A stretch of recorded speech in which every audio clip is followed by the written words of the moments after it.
1 2 1 2 1 2. Check. Camera 2, check.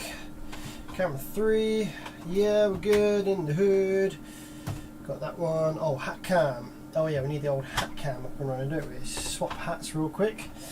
Take that hat off. Put a hat cam hat on.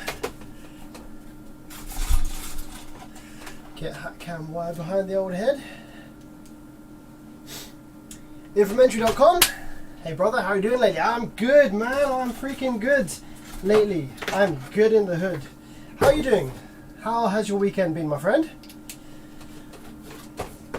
Eric, I'm here, Sam. Yo, thanks for jumping on the stream so early, my boy. Did you get a notification? I'm always interested because YouTube sucks with giving out the old notifications these days. So I'm always interested to know whether you guys came through from the notifications or whether you just happened to stumble across the old stream. Sean, how's it going, my man? Sean Barlow. The Wolf has joined. Yo, what are we saying? Why am I all like turned over this way? Let me. That's a bit better. There we go. Just angle myself a bit more this way, and then just scoot my screen over a little bit there. Jerry has made it. I can officially start. I can officially begin the live stream. Jerry F417 is here, guys. Don't panic. He's here. We can start now. We can begin. In the beginning. In the beginning. Info says you can't own firearms over there, can you? Well, you can, but it's a lot more locked down than you guys in the States are used to. So typically, no, you can't own them.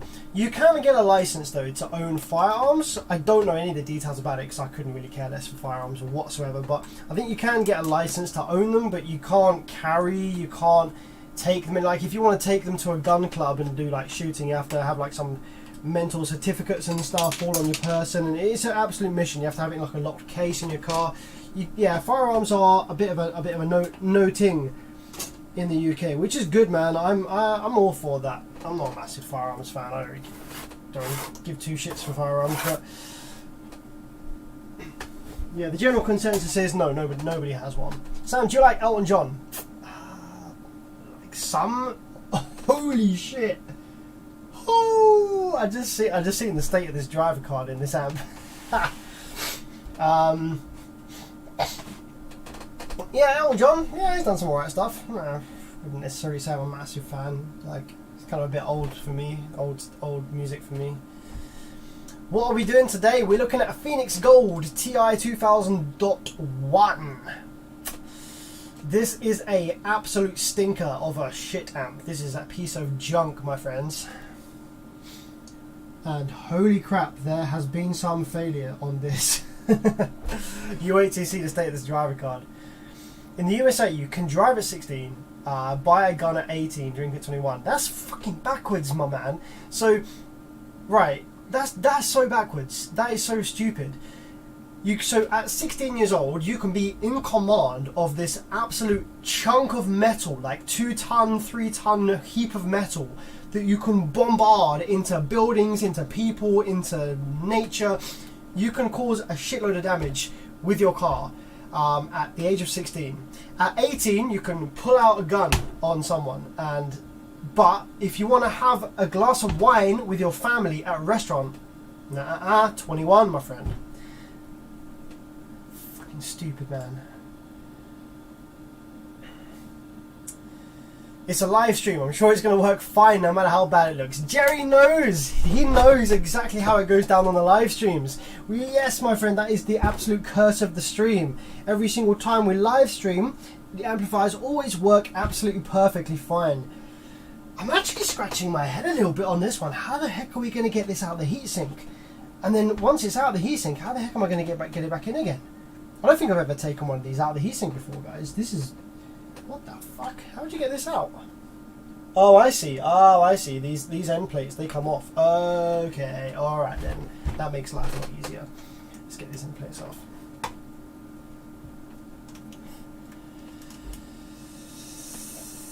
Okay guys, yeah, how's it going? How's your weekend been? What did you have for dinner? I want to know what you had for dinner. We've got a lot of different people here from a lot of different cultures, a lot of backgrounds, a lot of countries. I want to know what you all had for dinner today. What you had for lunch. What did you have for food?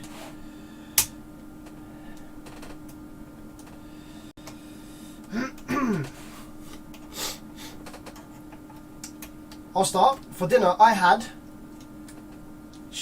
what was it? I had cottage pie. I don't know if that's just a UK thing. Shepherd's pie, cottage pie. It's like it's a bit like a lasagna, but with potato. I had peas with it as well.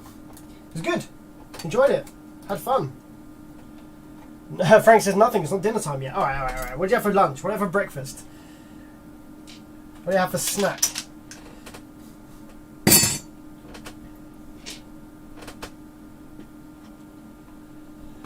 Sean had a Mexican. How did he taste? Was he a bit hairy? A bit sweaty? A bit of a sweaty Mexican?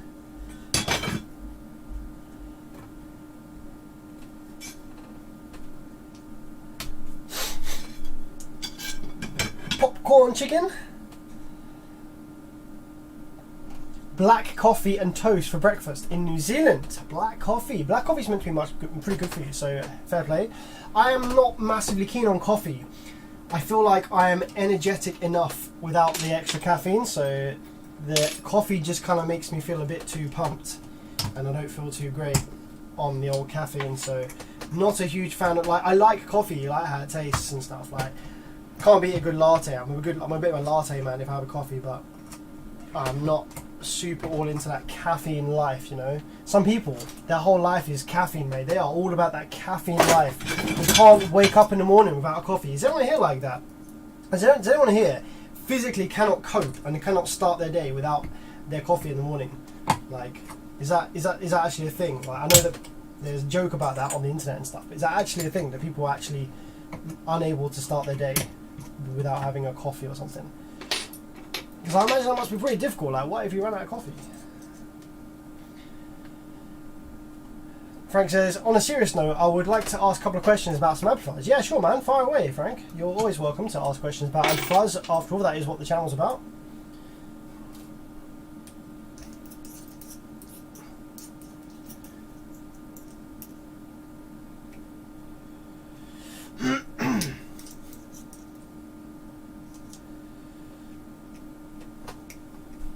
Nairobi, Nigerian yam makes the stomach a bit of a mood, Eric. Yeah, man. I have in the past, whenever I've had the Sri Lankan food as well. One of my best mates is Sri Lankan, and the next day is always a good fun time in the smallest room of the house.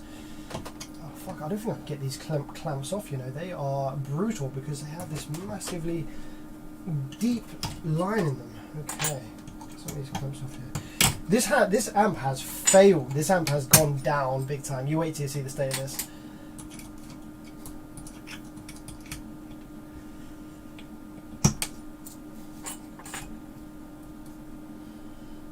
The JN Audio 500/1, is that a Class D or a full bridge? So Frank, that doesn't make any sense.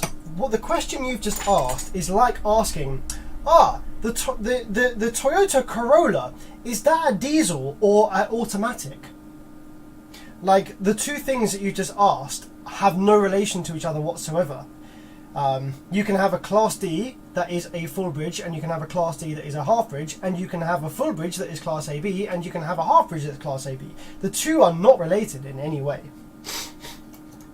The JN Audio 500/1 is... fuck it. I think it does run in full bridge, but it doesn't mean anything. I think you're thinking of full bridge like thinking of Brazilian style circuit design. They're not related. Don't put Brazilian circuits and full bridge circuits in the same category, because they're not. It just so happens that the Brazilian circuit designers have just decided to use full bridge as a topology. It doesn't define them.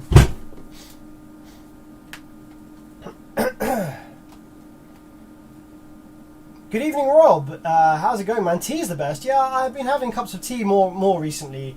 I've never really been a hot drink kind of man. I've never really enjoyed hot drinks so much, but lately I've been getting into having a cup of tea every now and then.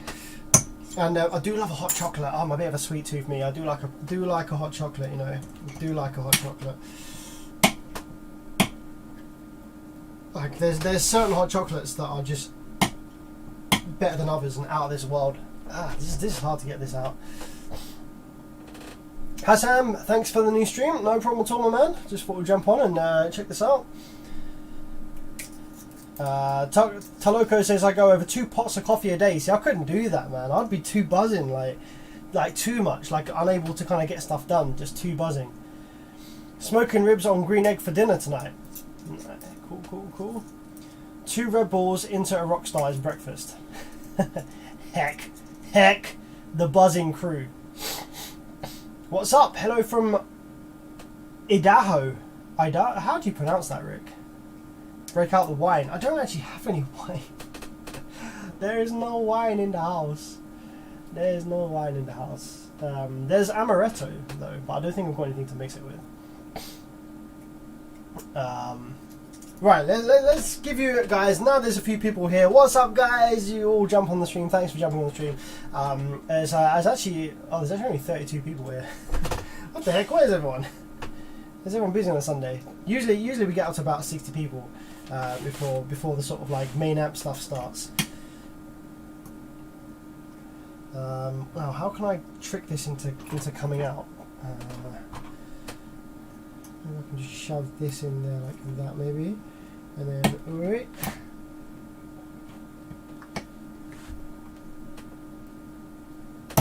There we go. Yeah, skills. So these clamps are much harder than others that I've looked at in recent times because they have a much bigger hole, so the Allen key just kind of slips down and doesn't really grip onto anything. But I have solved that by shoving a small screwdriver into the bottom of the hole. There we go. Skills. Absolute skills. Right.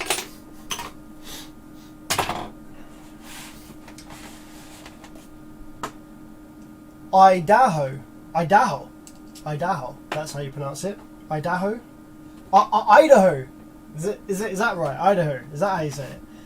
Not Idaho. Fucking sound like I'm sneezing in Japanese or something. Right, where is my screwdriver bit so we can get these screws out? That's from Moscone. I've been repairing a really interesting Moscone the last couple of days that I didn't do a stream on to start with because it was a rushed repair. Client needs it back as soon as possible. But let's take this Phoenix Gold apart fully, and we'll talk about what's going on with this. Because I think this is going to be interesting. This one, there's a lot of physical damage, a lot of like burnt stuff on this one, which is always good to see. You love to see it. Get these FETs away from the edge.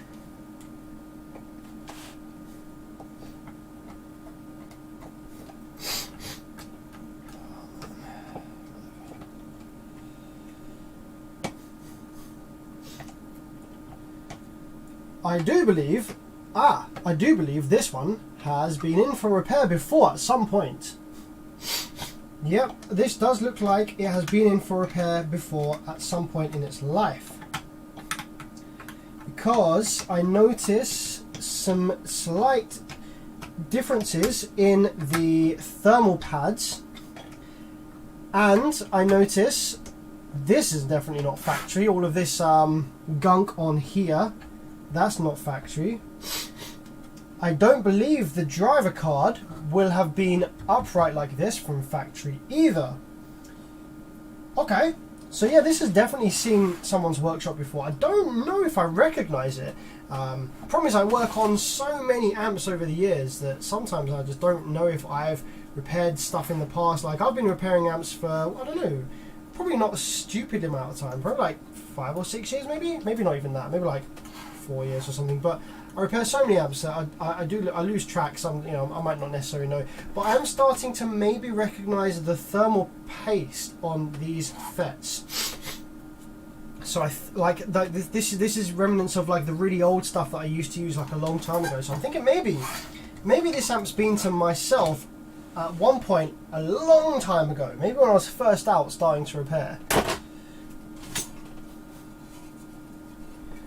This has gone down big time though. You guys ready to see this?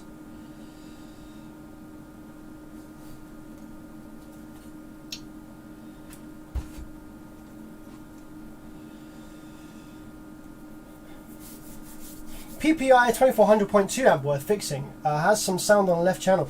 Yeah, if it has sound still, then it'll be a really easy fix. So I would definitely get that repaired. It's probably going to be something really nice and simple, like whoa.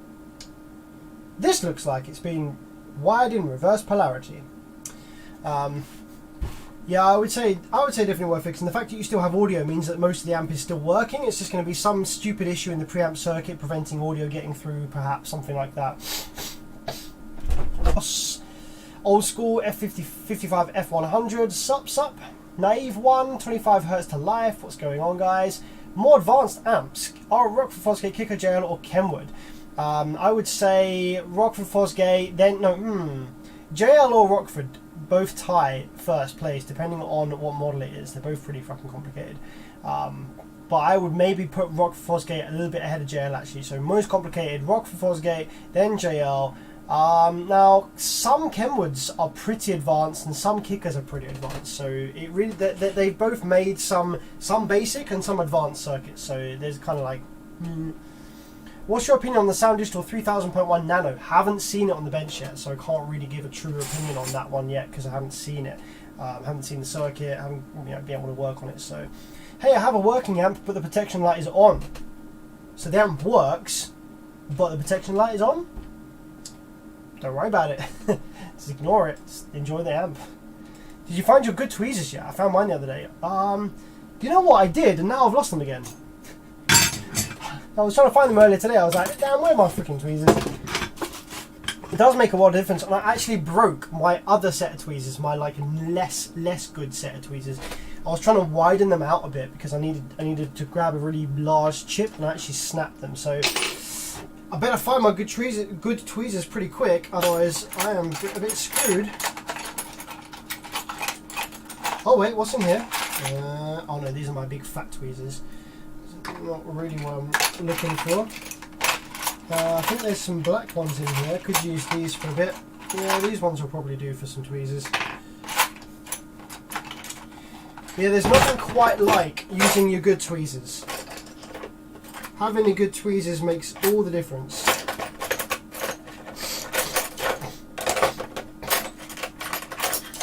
Oh wait, yeah, I think I found them. Nope, shit. Yeah, I don't know. I think I lost them. I think my good tweezers have fallen down somewhere. They'll turn up. They always do. They'll come back.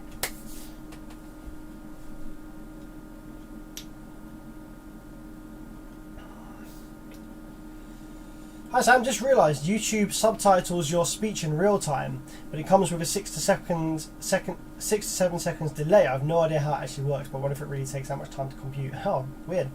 That's pretty cool. Don't you mark the stuff you work on? I usually do. No. No. I don't mark the stuff I work on.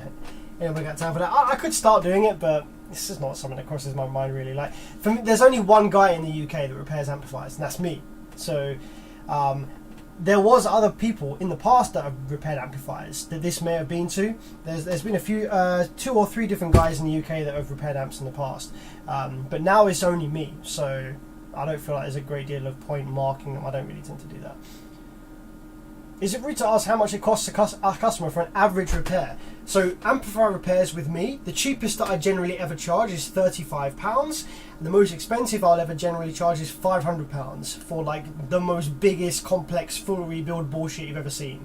So somewhere between those two, depending on what the amp is, I guess. Clive, good day to you, my friend. Thanks for jumping on the stream. Have you ever repaired a Pride amplifier? No, but I've repaired the Ural amplifiers, which are very similar. Pride don't have any circuit designs of their own. They are just getting generic Korean circuit designs, but with a really solid build quality. So they're pretty decent amps.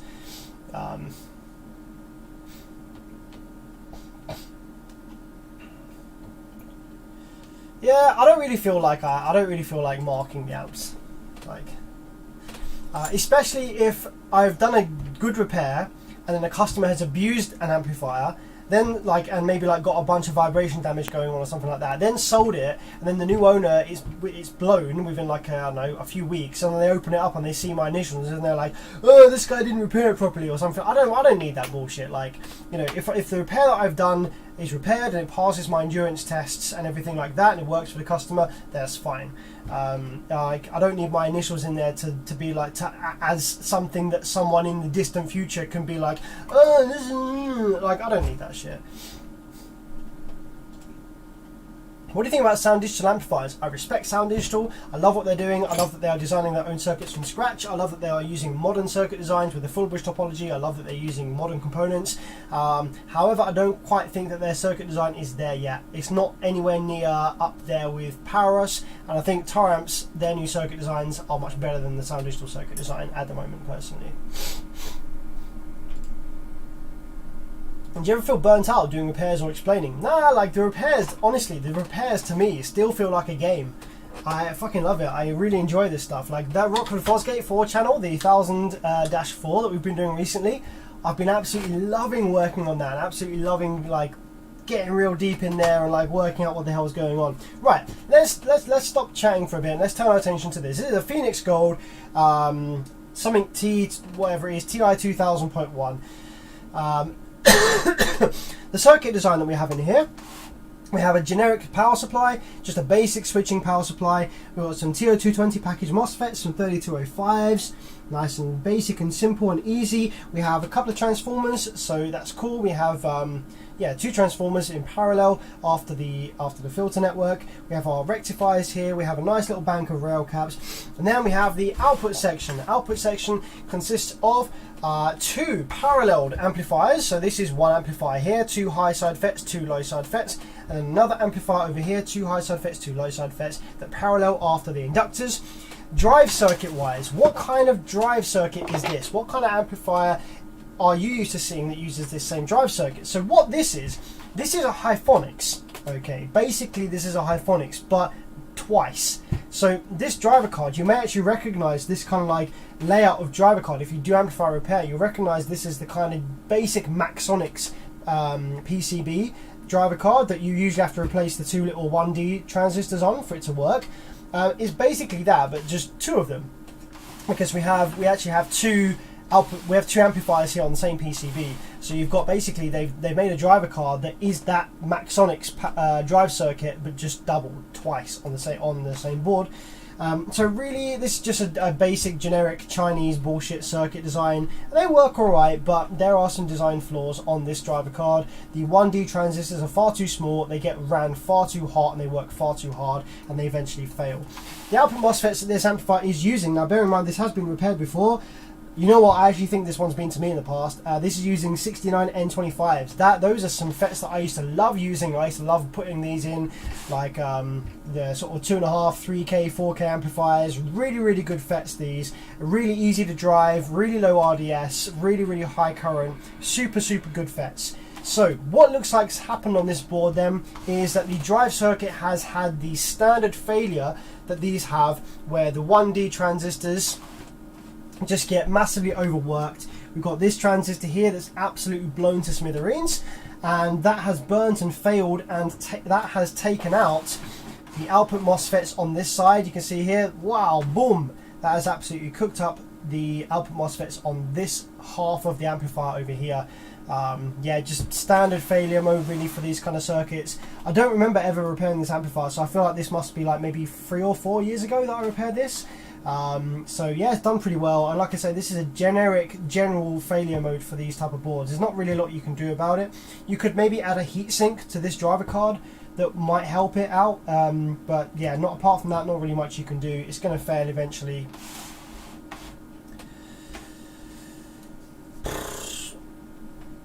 So that's that. Right, let's I think the power supply section's okay. I think the power supply section has survived, so I don't think we're going to need to do any power supply repair.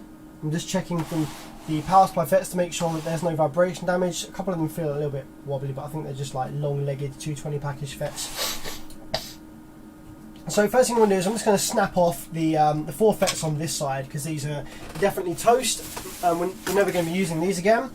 I don't think we're going to be using the ones on this side either. I'm just going to leave them in the board there for a minute, just for fun, see how it goes.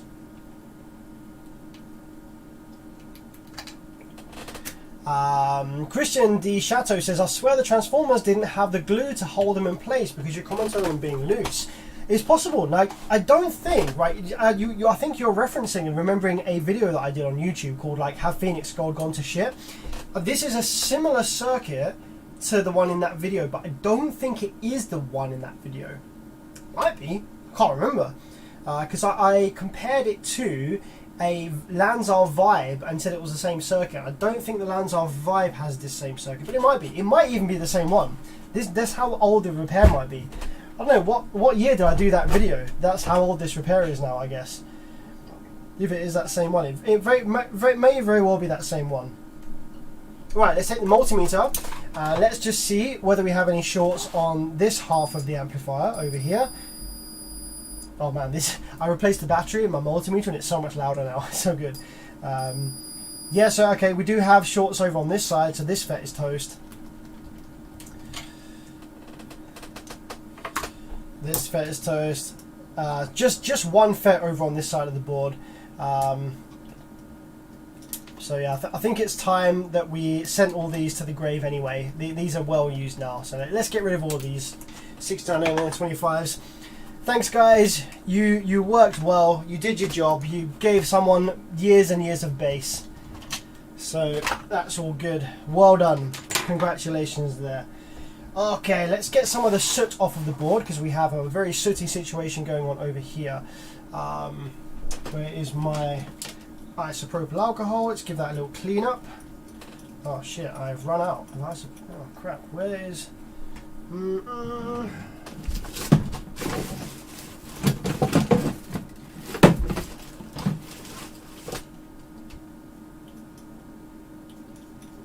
Need my other bottle of isopropyl.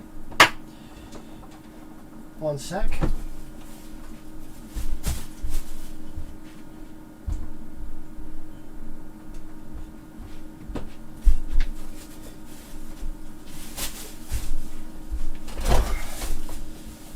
I have so many bottles of isopropyl alcohol on the go. Okay, so yeah, let's just clean off this board, get rid of all the soot to start with, just to see what kind of damage is, see whether the board is damaged at all or whether it's just like soot on the PCB. I think it's just soot on the PCB. It has killed this trace, like the heat and the sparking and arcing from this failure has exposed one of these small little copper traces here. Looks like it goes to the gate, yeah. Cool. Clean that off. Now we're also going to clean off the driver card because the driver card is quite badly burned as well, as we can clearly see in here.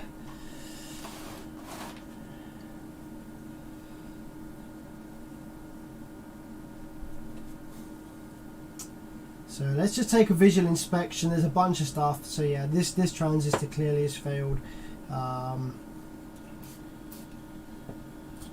Just rub that off there.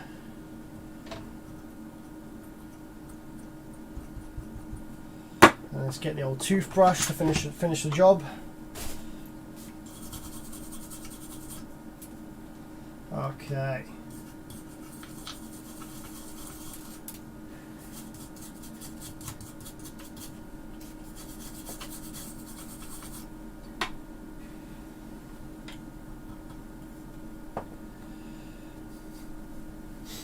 Okay, first things first then, what transistor is that?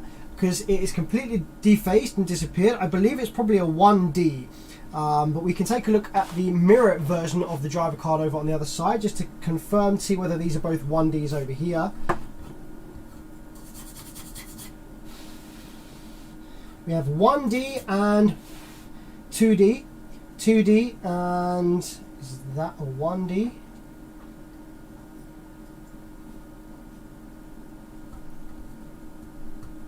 Yeah, so it goes 1, 2, 2, 1.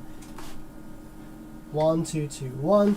So on this one, I imagine we are going to have the same. I imagine we're also going to have 1, 2, 2, 1. So that's going to be a 2D.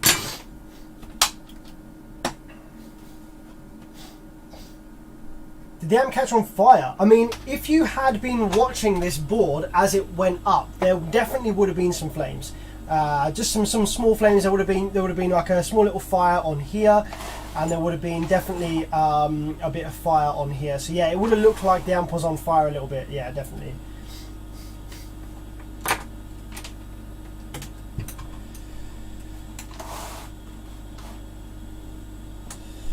Okay, so let's start by just repairing the obvious damage on our driver card here, because there's no point doing anything else, because it's quite obvious that this is fucked over here. What I'm going to do is I'm going to go ahead and replace all of these little transistors. Actually, I'm going to replace the 1D and 2Ds for both sides of the board, just for good measure, because these are cheap parts, readily available, so we might as well go ahead and change them all for the same batch. So we're going to get rid of the 2Ds and 1Ds on both sides here.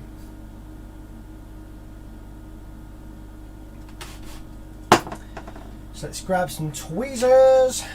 Tweezers, my friend.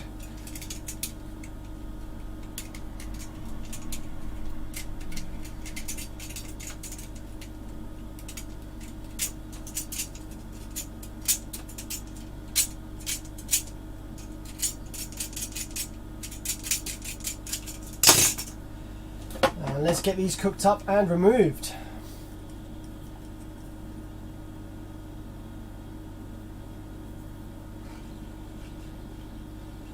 So remember, it's 1, 2, 2, 1. 1's on the top, 2's on the bottom. 1, 2, 3, 7.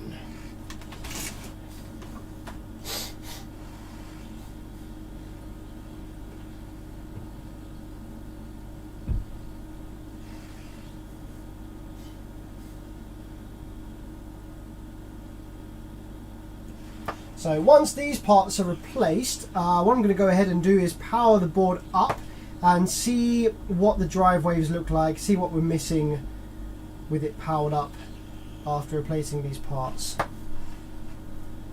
I think the traces for this one that had a burn on it actually survived. Like, it just looks like the traces have actually survived on here. I'm going to also check the resistors around this area as well to make sure the resistors are reading within tolerance. Just refresh the solder on these pads a little bit here with this burnt one. There we go, that's going to be fine. All the other pads look alright.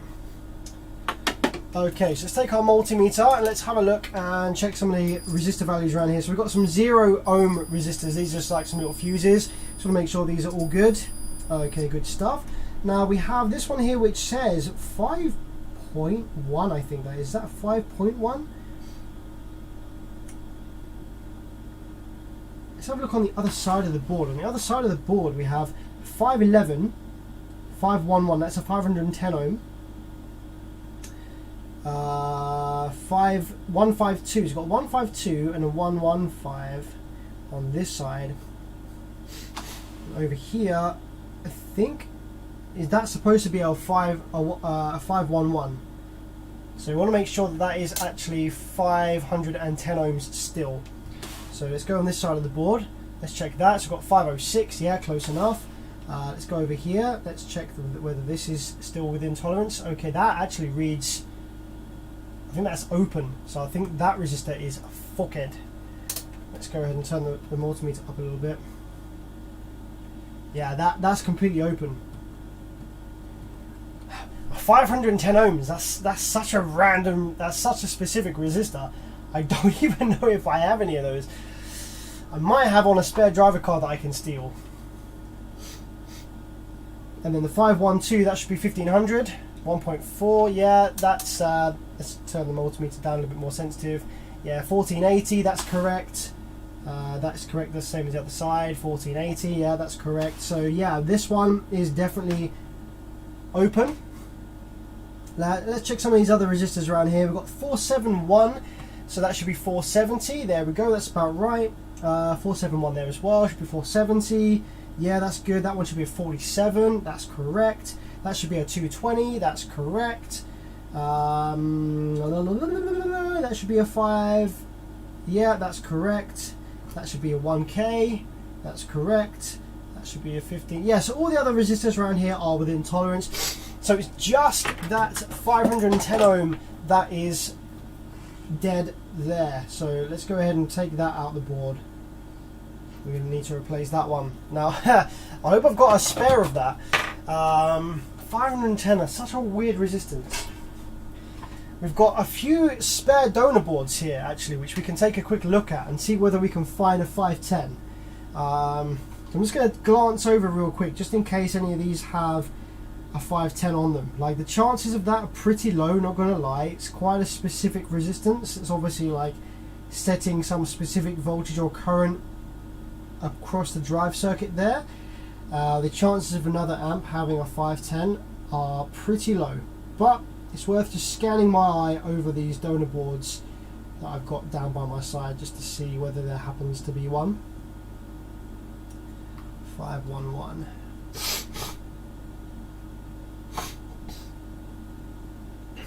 Don't think there's one on this board.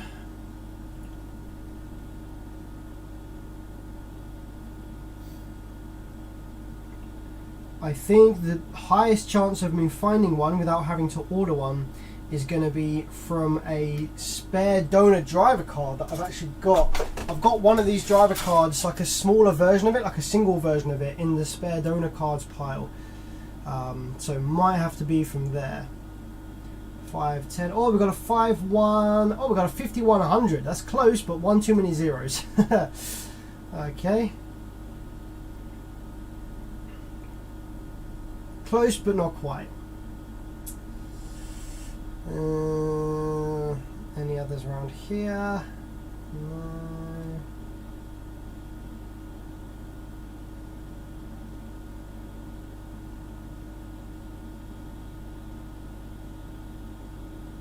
No. Okay, I'm going to take a look at a spare driver card. Look at this big ass box of driver cards, guys. You're going to be jealous when you see this. Look at this big ass box of spare driver cards. Oh my god, we've got so many spare driver cards for Koreans, Chinese amplifiers, these kind of quad iris 21844S boards. Got so many of these. So many of these spares. We've got these bigger, larger ones for the Xenon sort of 12Ks. Okay, this is the one I was looking for. Right here, this is a Maxonics drive card. That's hopefully got a 510 on it. Yes, it has. I think I can see one already. So pop that down to one side. We've got all kinds of drive cards. We've got JBL, power supply, got Chinese generic kind of audio pipe, like fucking Esper Dynamics shit. JBL 14001 drive card. Banda audio driver card. This, what the fuck is this from? I'm not sure what this is from. Some kind of PPI or something. It's got a 2113 on it. What else we got? This is your bullshit like Boss audio driver card. Discrete Class D driver. The worst thing that you'll ever see as an audio tech. There's another one. Discrete Class D. Absolute horrible thing. I got one of these driver cards from the Additional Designs Z2C, and you'll also find these in like B2 Audio Raven, stuff like that. This has a single 2184 on it in the large package, and then we have the same card but with the small package. I think these ones are also seen in the Sundown Audio SAZ, the newer kind of ones. Anything else that's interesting in here? Oh, I've got another one of these Hyphonics ones. Got two of those, didn't realize I had two of those. It's pretty cool. I can't remember what that's from. That's from a Korean Xenon board.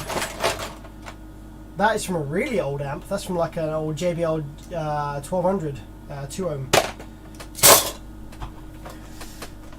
Okay, so we have two of these Hyphonics boards, so I think there should be a 510 on here somewhere. I think that's going to be a 510, 5100, so that's 5 1 0 and then 0 zeros. So yeah, there we go. That is a 510. Nice. These are actually a little bit bigger on here. The package of these resistors is a little bigger, which is cool. Okay, they should fit on my card still. Let's go ahead and remove one of those.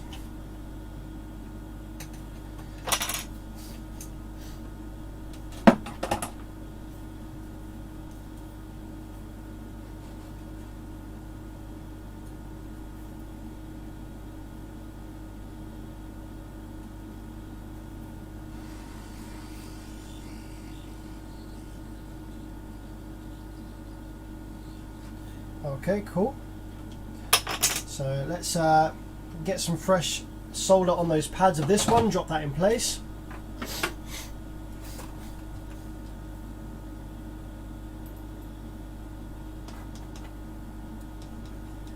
V13 Audio says, wow, more than a hobby at this point. Yeah, man, this is my full-time job. This is what I do for a living. This is how I put the food on the table. This the comida en la mesa. El dinero.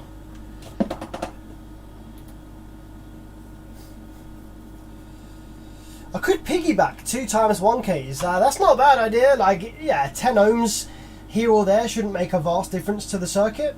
But I'd like to get the correct resistance if I can. So I've got a 510 here, luckily. So drop that out, drop that in place. It's a little bigger than we need, but it'll be fine. It's always okay to go up on resistor size, provided the resistor isn't being used as a fuse.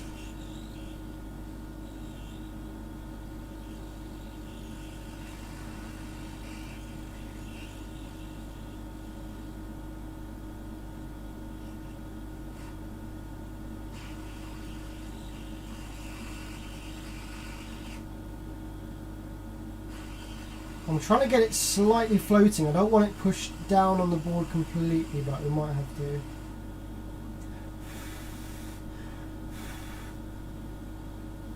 Alright, there we go.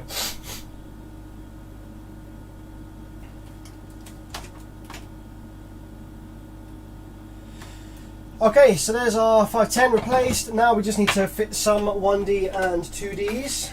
Some new transistors. Load up this board. These are my 2Ds. Let's drop those in place. So we've got 1, 2, 3, 4 2Ds, and then the rest of them 1Ds. 2Ds there.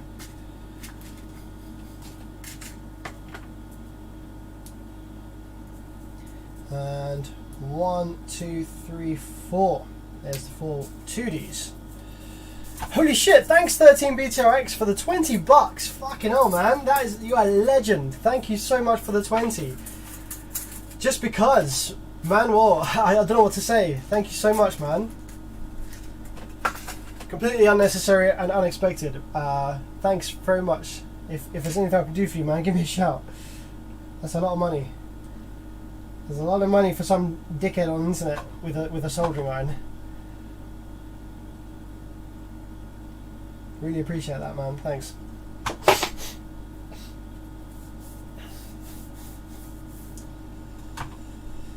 Okay, so it was the 1Ds at the top, I think, and the 2Ds at the bottom. Guys, is anyone wondering what's going on with the Rockford Fosgate 4 channel? The 1000-4AD? Does anybody want to know what's going on with that? Is anybody following that one?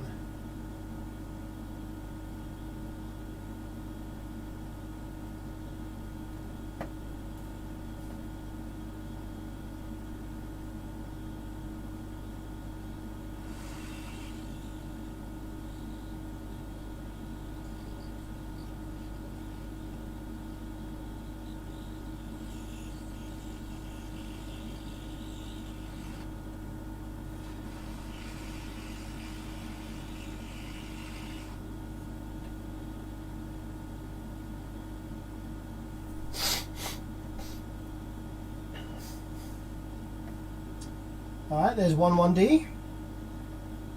The other 1D needs to go up the top on the other side. Of course, it's the other way around.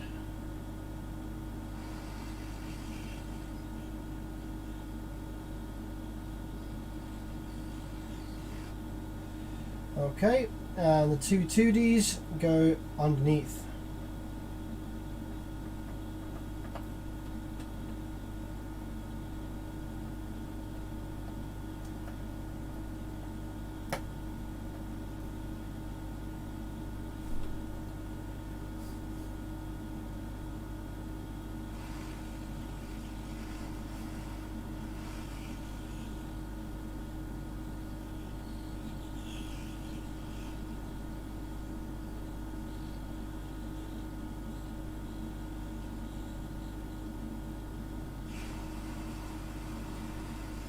Come on, turn the right way round. Just turn the right way round for me. Come on. I know you would work in that orientation, but it just doesn't look aesthetic, right? For fuck's sake. Fucking just turn the right way round. Why do you want to sit that way round? What is it about that way round that pleases you?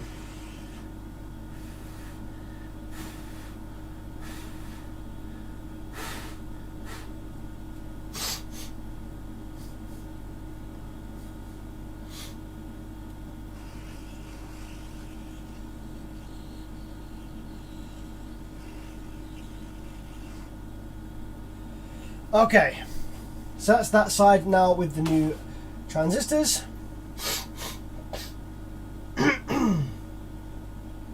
Is that a heat gun, says Richard? Yeah, that is a heat gun. So these two 2Ds need to go down the bottom of this side.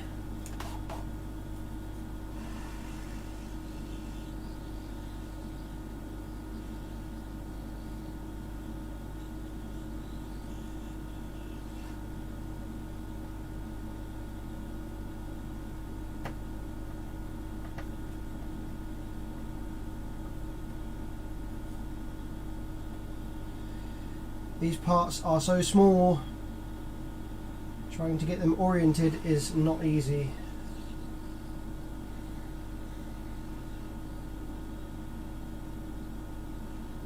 There we go, the two 2Ds at the bottom. It's now just the two remaining 1Ds.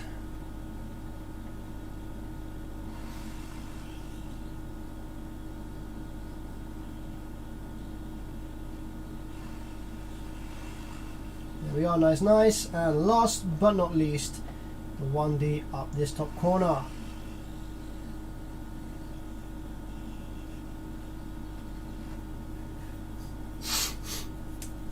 Excellent, excellent stuff. Okay.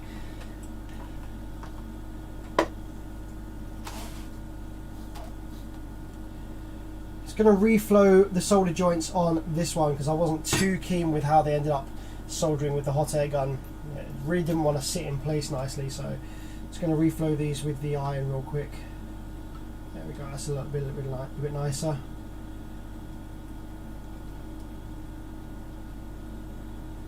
There we go.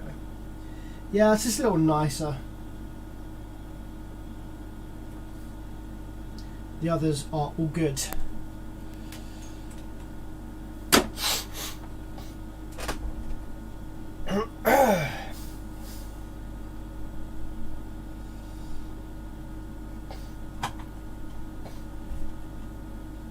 Tolcolo says, waiting on parts now. I've been following that one since the beginning. The parts have arrived. I'm actually, for the Rockford Fos game, I'm making the last part of that be a video. So what I'm doing for the Rockford is I am putting together the most important parts of the live streams, because I think there was like 12 or 16 hours worth of live streaming on the Rockford.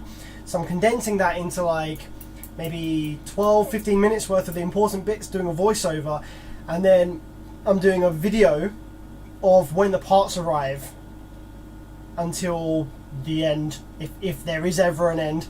So watch out for that one. Wow, my man David, holy shit, with a 20. What the heck? My dude, I'll have to catch up on this stream later, though I would stop in and show some appreciation. Thank you for what you do and share. Man, it is my pleasure.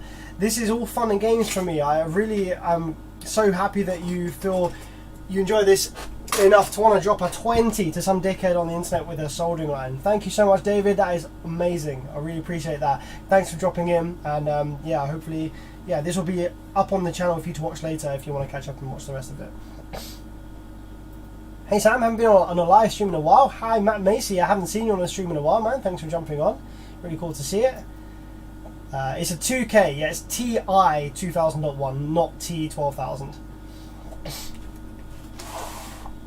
Alright, cool. So, okay, that is the drive card parts now replaced. We don't know whether there's any other damage on here. There could be some other damage on here. So you see there's some larger transistors up here. Let's just see whether we've got any shorts between any of these. See whether any of these got hit by the nonsense that went on here. Usually they don't. These are pretty rugged, these ones up here. Let's take a quick look at this little TO SOT23 up here. That seems alright. These ones over here, how are you doing? Seems alright. Just making sure there's no shorts on any of these other transistors. SOT23 parts. Any low resistances and stuff, we'll whip them out. Oh, wait. Oh, okay, there's a short there actually. What is that? That is that a 2D or 1D? Looks like a 2D. Got a short there on this 2D. That's unusual. Usually those ones don't die right over on that side. So this 2D over here, that is shorted as well, my friend. Reese Carney, how's it going, my man? How's your speakers sounding? Have you had a listen yet? Love to know how they sound. There you got a dead short across that 2D. What about the one on the other side of the board? I assume that's not supposed to be there. Yeah, that's not supposed to be there, that short. Alright, let's replace these ones over here as well then. Let's get these replaced as well.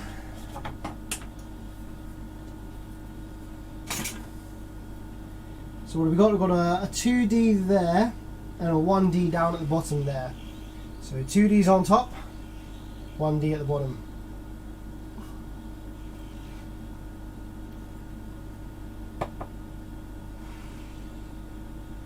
We're going to replace both of them just while we're here, might as well.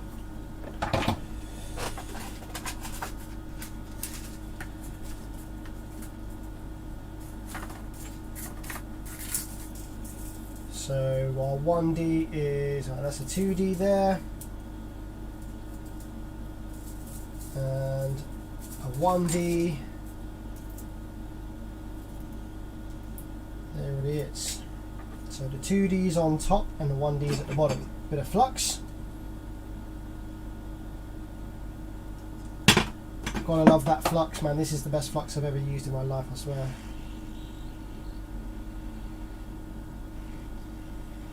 It just makes you happy when the flux is good. When the flux hits like that, it hits different. When the flux is good, it hits different. Right, there we go. Yeah, so I'm just calling these part numbers by their marking. Jordan 1D is A42 NPN transistor. That's correct. And I think the 2D is at the A92, if I remember rightly. Well, the A92 might be a different marking again. Sam, what's your heat and air settings? I don't know. This AOUA soldering station is not accurate with its temperature and pressure settings. So, like 400 degrees Celsius and 28 pressure. I don't know. It works for me.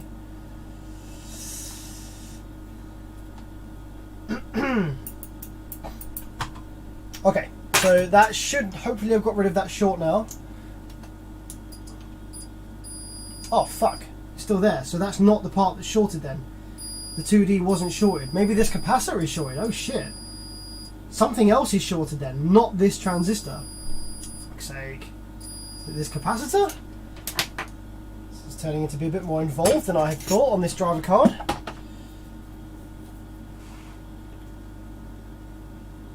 It could actually be something down by the FETs. So just before I go ahead and pull a bunch of parts off of the driver card, let me just check some of the diodes and stuff around here. Nope.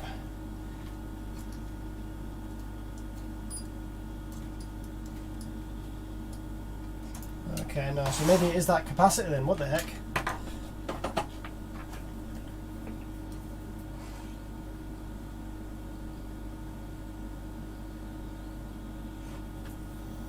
So I've just removed that capacitor from the circuit real quick. Oh shit, what the hell? The short is still there, so it's not the capacitor. What is shorted then? Where does that go? Okay, so the short is between these two pins. What else is connected around here? None of these. None of these. Maybe it's something on the main board. There's a bunch of these buffer transistors actually. I wonder whether these are shorted. Let's flip the board over.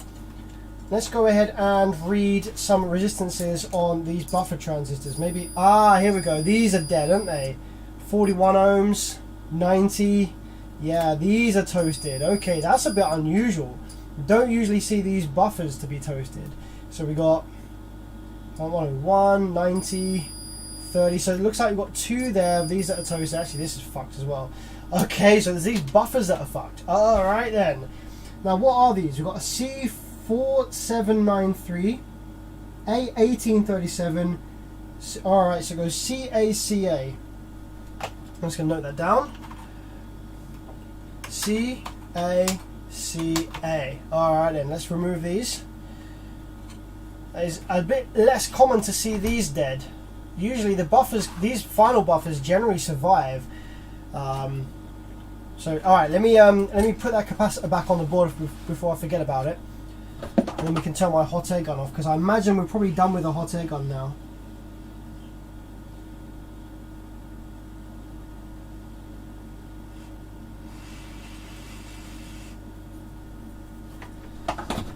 So, okay, let's turn the hot air gun off, and let's turn our attention to our main soldering iron and get these buffers out. This is a full rebuild. This is absolutely fucked, this amp. Although the power supply is alright, but the output section is fucked.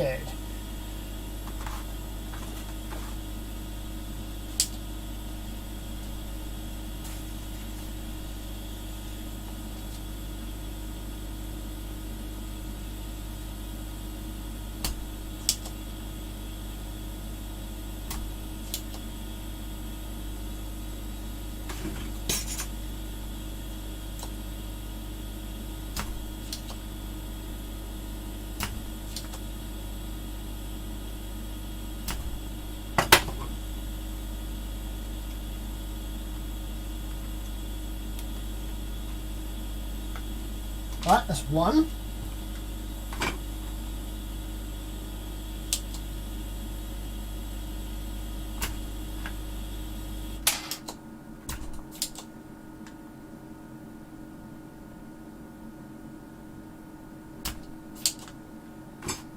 You know, it might just be easier to pull these out while I'm, might just be easier to pull these out, like just flood these and pull them out. That might just be much quicker. Let's flood these and pull them out while they're flooded. It's gonna be much easier, I think.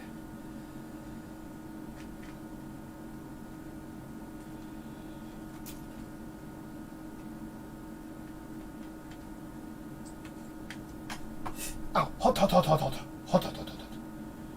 Very, very hot. I'm going to use some pliers because that was very, very hot, hot, hot.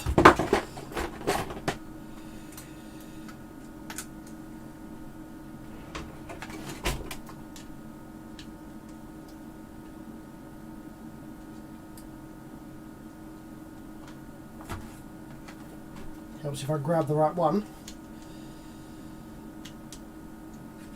Here we go, 3 and 4. There we go.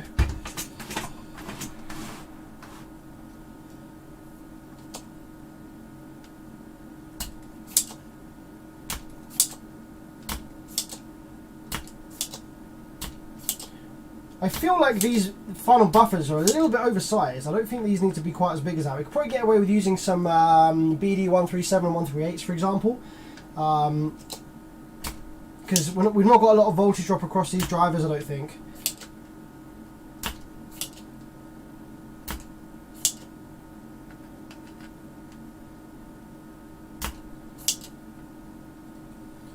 Now, interestingly, what about the final buffers on the other side, on this side? Because this side failed, but not as dramatically. But let's just see whether any of these ones went down. Oh shit, looks like they might have done, you know. Oh wow. Super Conche, wow, for the 10 euros. Holy shit, thanks man. That's awesome of you. Thank you so much, my dude. Good work, mate. Got a Soundstream Ref 800.4 for my mids. Not really the Z Audio one, but still looks decent. Any thoughts on the overall sound build quality? Yeah, I think those ones are pretty decent. Like, I don't really get a great deal of Soundstream stuff over here in the UK. There isn't a Soundstream dealer over here. So any stuff that is floating around, it has just been imported. So yeah, we don't really get a lot of Soundstream stuff here, so I don't see it on a great deal. But yeah, you can't really go too wrong. That should be just fine. If it's for your mids, then it's less important than if it was for your tweeters. You want your absolute best amplifier, Class AB, high biased, Class A even on your tweeters. And then for like your lower mids, you can get away with a slightly lower quality but higher power, Class AB, maybe even a Class D, depending on what you're doing.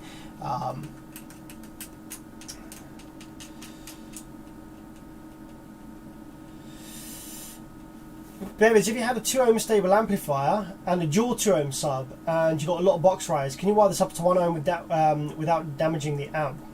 Like, it really all depends on the impedance rise. Like, you can do it. It depends on the impedance rise.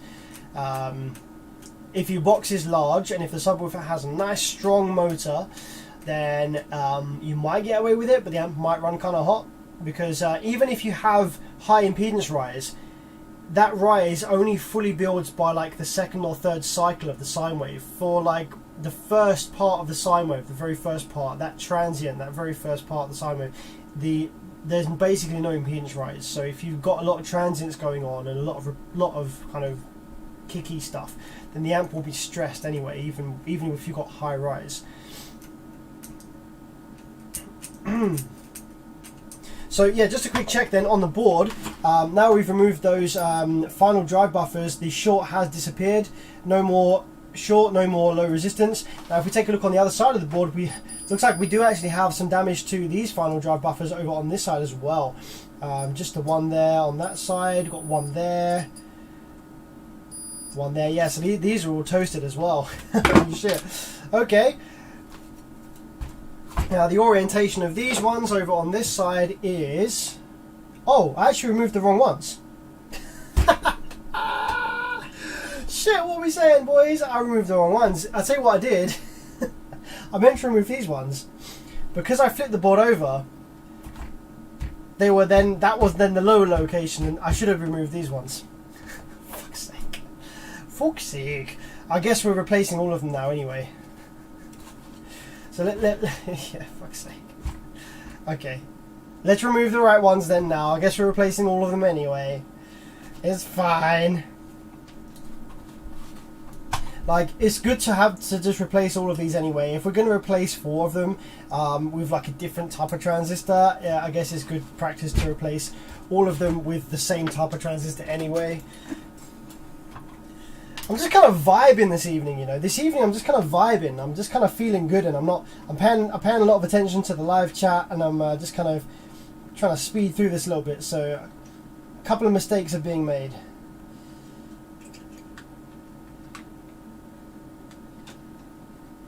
Let's load those up.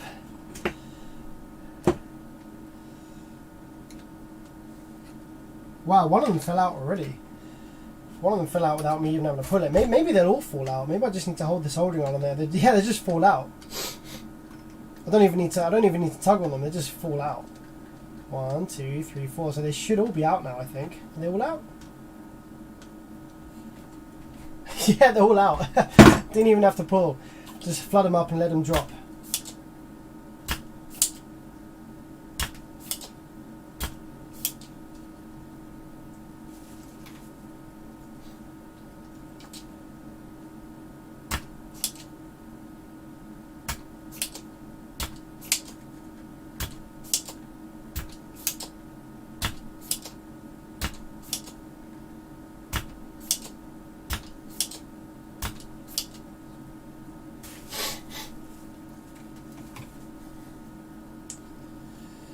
Okay, cool.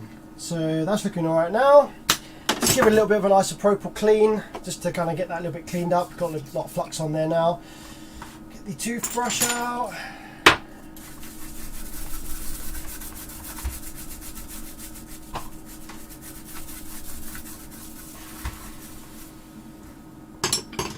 It's kind of sticky, but it's cleaner than it was. Okay, so now we shouldn't have any shorts, I hope. So nothing on these up the top. Yeah, nothing on these bottom ones. Cool. All right then. So I didn't actually take note of what orientation these top ones were in because I removed them by mistake before I sort of checked them. But what we can do is we can look at these bottom ones. Actually, you can see here on the bottom here, there's actually some kind of black marks there from some overheating of one of these drivers. So yeah, they were definitely toasted. Let's just check these two little SOT23s on the middle of the board here. I don't think they're anything to do with drive, so they're probably fine, but just give them a quick check. Might as well, it takes 2 seconds. Okay. Cool. That's that. So now what I want to do is I'm actually going to power the board up for the first time because I want to make sure that some drive is making its way to the to these pads for these final drive buffers here. So I'm just going to go ahead and get some power wires connected up.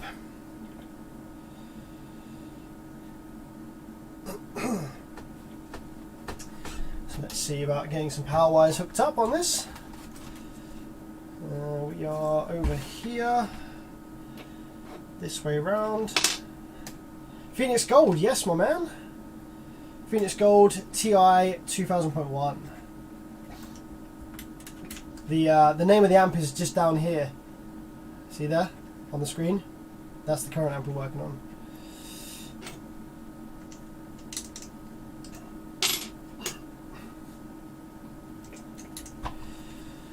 Davids, I bought a few minutes ago a cheap Kenwood home amp from eBay, and now I see the specs and frequency response, 40 Hz to 60 kHz. Will I have bad bass? I mean, it's a bit of a weird low-end frequency response to give, like maybe? I guess just check it, like play a frequency sweep. Just see whether you get any loss of output down under 40 Hz, but yeah, it does seem a bit strange. I guess what they're doing is they're expecting you to have a sub, so offering you response under 40 Hz is not necessarily that important. Like if you're using a receiver, you're going to have a sub, right? If it's for a home theater setup, so maybe there's like a hard built-in high pass filter.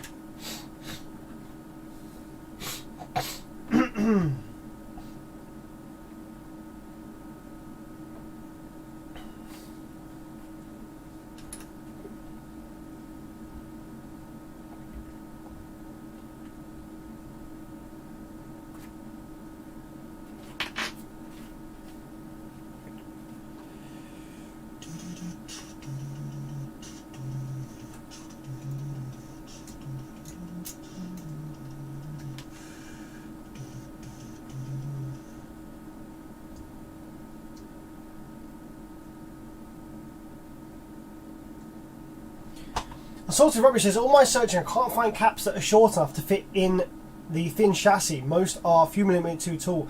Yes, I have come across that issue before, especially in the Infinity Capital 1 amplifiers and the JBL GTO 14001 and 7001 amplifiers. Yeah, a lot of car amplifiers, they use these really thin, low-profile capacitors that you really struggle to find anywhere else other than in the build factories. But if you try hard enough, you can find them. It's just on some fucking back end of some next shitty website that you've never heard of before. I have been able to find capacitors that are short enough to go in these amps. Just takes a lot of searching. And obviously my results are going to differ from yours because I'm in the UK. You're probably not in the UK. So it's just going to be a case of just searching and searching and searching for the right capacitors with the right height. Worst case, okay, if you can't find capacitors that are short enough in the correct capacitance value that you need, you might have to go down in capacitance. So like say for example you need 3300 microfarads, You might have to drop it down to 2200 microfarads on the rail caps just to get some caps in there, and then maybe see if you can squeeze in some 1000 microfarad capacitors, some smaller ones somewhere else on their side, and like hardwire them into the rails just to give you that 3300 microfarads back again, using like 2 capacitors in parallel, and mounting the other smaller 1000 farads somewhere else on the board. Get it in the case. Like, that's something you might have to do if you can't find these low profile caps. Okay, so we've got some power wires going in now. So yes, I want to see, do we have PWM coming out of this driver card anywhere at all? We're going to see what happens, see how it goes. So we're going to turn these gains down. I've no idea what these gains were set to. There's like, oh, what are we looking at here? Let's have a look. Maybe let's see what the gains were set to, just out of interest. Do you reckon that everything was turned up? Do you reckon everything was turned to like half? So looks like the gain was turned up to exactly half. Subsonic was turned up to like beyond half, like 30 hertz. What the fuck? Low pass was turned up to 120 hertz. What the fuck? Phase was turned up to almost full. Not that makes any difference, of course. Oh no! Oh, the phase knob just spins and spins forever. Okay, so the stopper has fallen off inside of that, and the bass boost was turned up to exactly half. That is a recipe for disaster. That is not a good set of settings. I don't think. I can't see that working well. That's probably clipping a bit, especially at 40 hertz. That was definitely getting way too much 120 hertz through, and the subsonic filter at like 32 hertz. What are you doing? That doesn't seem like a good set of settings to me. But okay.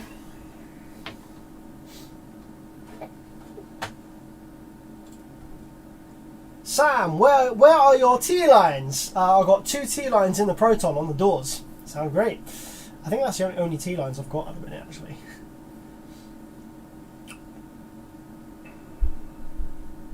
Do you fix MOSFET amplifiers? Yeah, that's exactly what we're working on just now. Pretty much every amplifier I work on is MOSFETs. Okay, so power supply turn on. Get some voltage in here. Ooh. Oh shit! I think the power supply is dead as well. I've just gone to turn the power supply on. I've noticed that the current draw was like through the roof. I think. Is this amplifier a full rebuild? It is. The power supply section is fucking dead as well, mate. Oh shit! Wow. Okay. I wonder if any of these power supply FETs have survived. Just so I don't have to change all of them, just so we can get it powered up a little bit on the bench before I have to fix the. Like, one of them over here looks a bit discoloured, so I'm going to cut this one off, just to see if it's like 1 or 2 power supply FETs that are toasted. Oh man, I was really hoping to get the output section powered up just now, but I might have to go ahead and change all the power supply FETs first. Oh, are all of these dead? Or is it just some?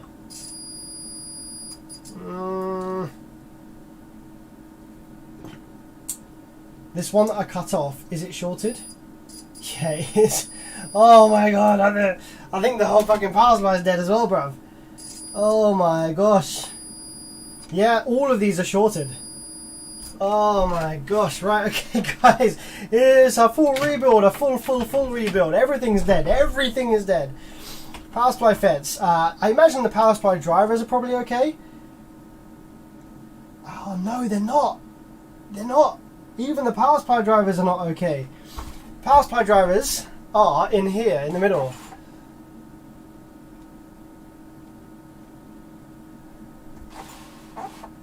Power supply drivers are these things here. And yeah, I'm pretty sure these are toasted as well. Yeah, they are. Oh my lord.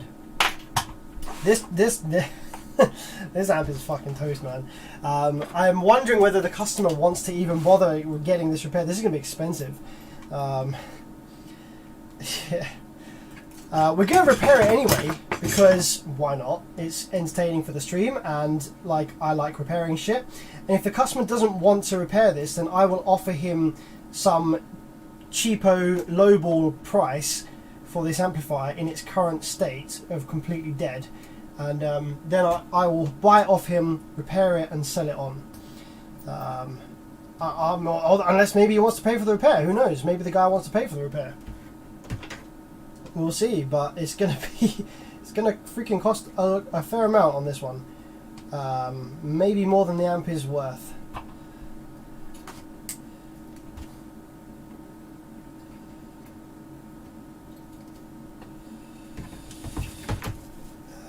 These are 3205s as well. These are some nice power supply FETs that they've killed here.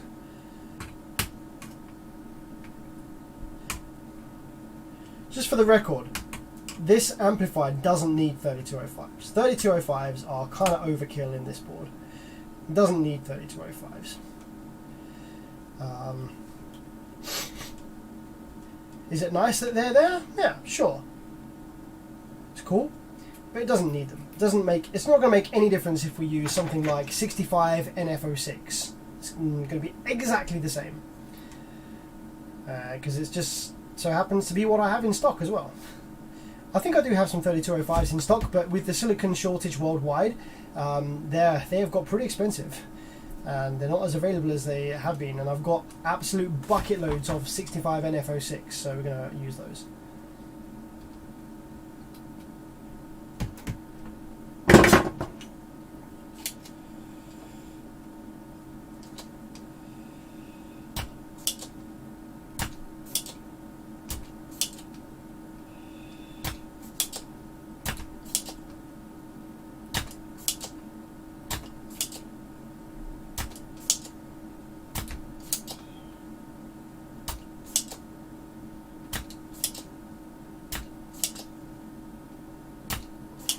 I genuinely thought the power supply was alright, because usually when the power supply sections fail, they really cook up and they like all the MOSFETs get really crusty and like black and burned.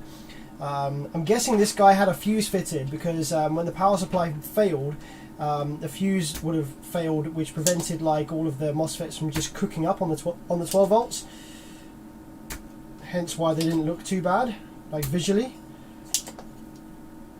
It's actually working better on this board to suck from underneath.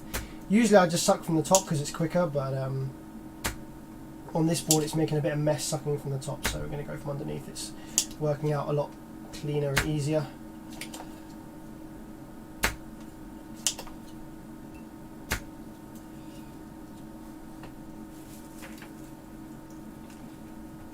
Bass boost, unusual settings, none of this helped that amp. You are not wrong, my friend. You are not wrong.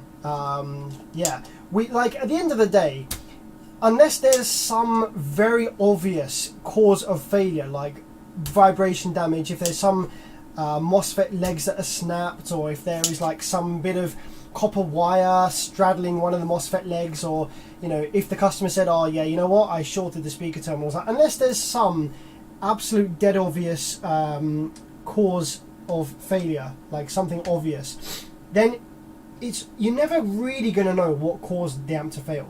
Like in this case, we've got multiple failure. We've got loads of stuff that failed. It could have been the output MOSFETs gave up and spiked back and killed a bunch of the drive circuit. It could have been that the drive circuit could have been one of the 2D or 1D transistors failed, and in doing so spiked the output MOSFETs, killing the FETs.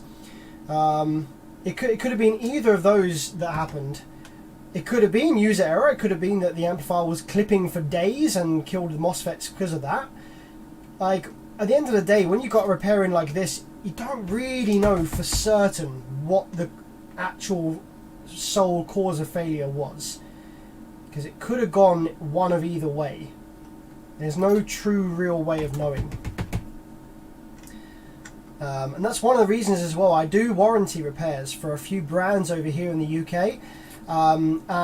If an amplifier comes in for a warranty fix, and the client asks me, hey, so yeah, was this a customer error, was this a user error, or was this just bad components, did the amplifier fail by itself?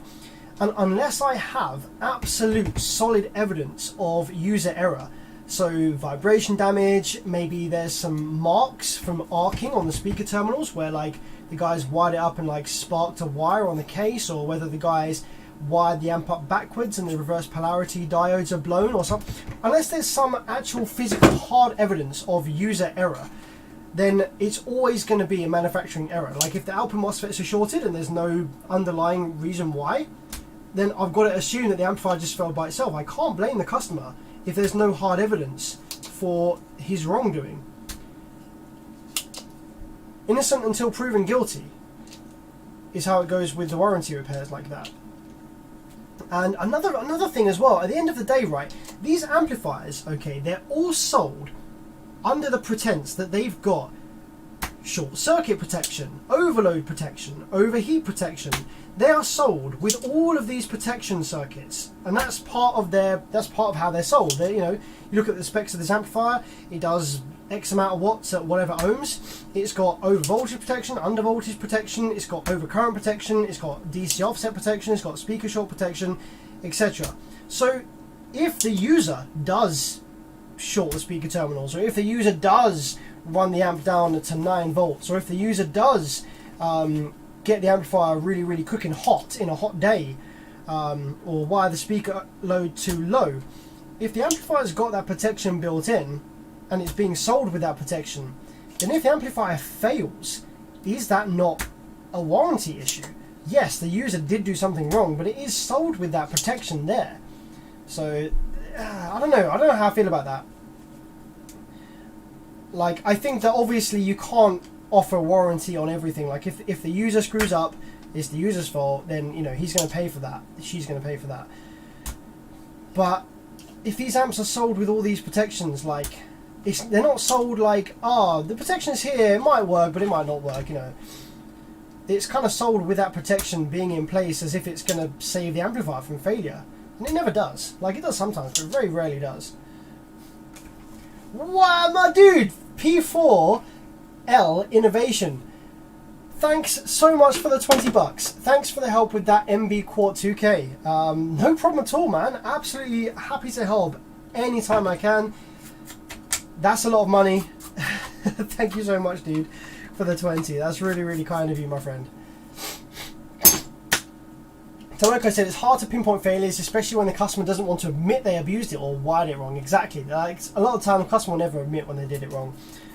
Some customers I get, they do. They admit, oh, you know what, I was running it a bit hard, or my voltage dropped crazy low, or like this happened or that happened or whatever. Like sometimes you do get customers that will admit stuff, and that's cool. That actually helps with the repair, because that helps you to diagnose the amplifier a little bit better, you know? Right, another thing I've seen is that this amplifier has one of the reverse polarity protection diodes is dead. What? Why is that dead? Did that fail when the power supply failed? Like, why? Like, these only die when the user wires the amp up backwards, and the user won't have, like, wiring the amp up backwards won't have killed the output section. So did that die when the output section died?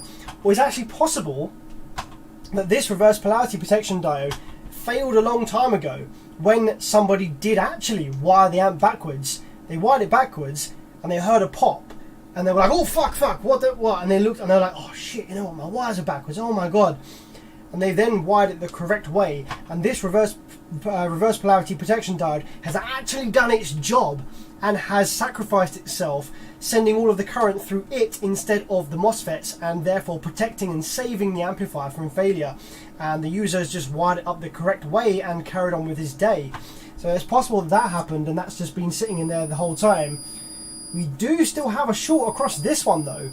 Now that's either a solder bridge, because we did some messy desoldering. So I'm just going to go ahead and just clean up all of the solder pads from our power supply MOSFETs over here, to see whether we have a short across power and ground as a result of solder bridges from our desoldering. So let's go ahead and clean all that up first and foremost, and then we're going to see whether we still have a short across that reverse polarity protection diode. I just seen a bunch of solder bridges, so probably not. Yeah, the solder on this is pretty messy, so let's go ahead and give that a clean up first. Brush all that shit off.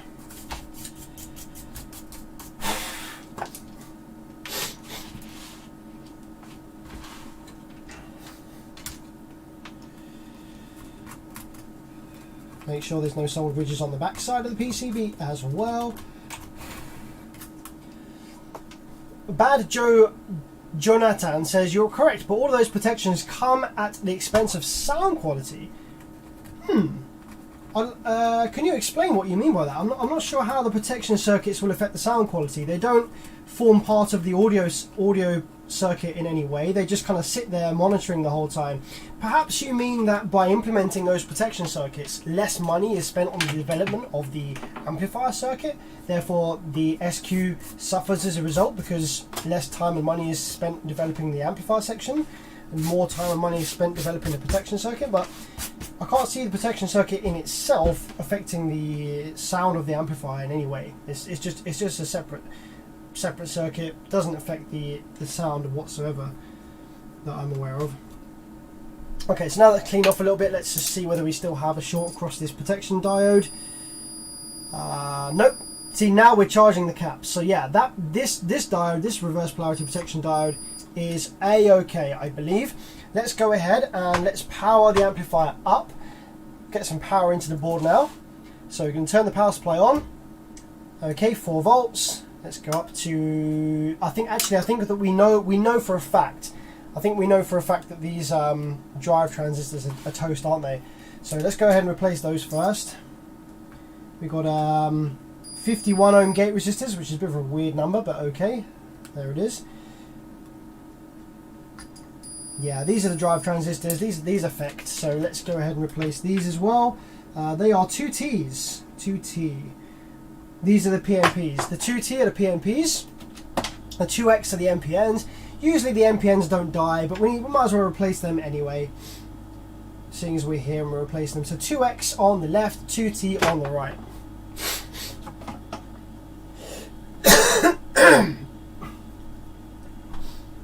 Howdy from East Tennessee, my man, learning stuff, watching you today, always a pleasure. Thanks, man, over Bill Automotive. I really appreciate you jumping on the stream. It's really great to see people jumping on and enjoying the content. So yeah, thanks for that.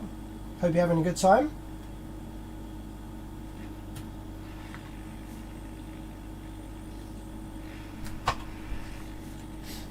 So the 2X on the left, 2T on the right. Just remember that.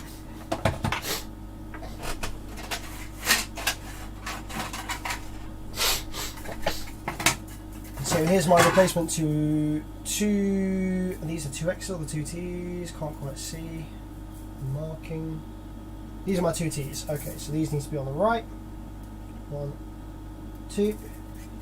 Dropping on the board.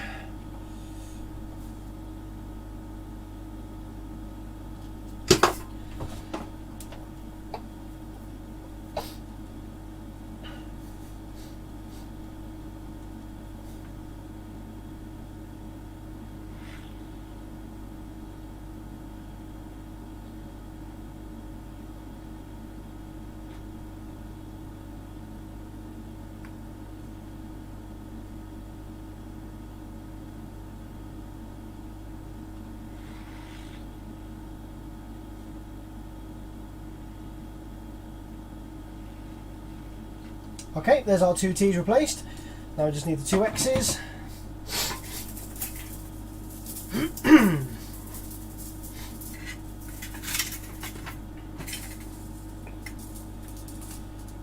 Bloop, bloop. 1, 2.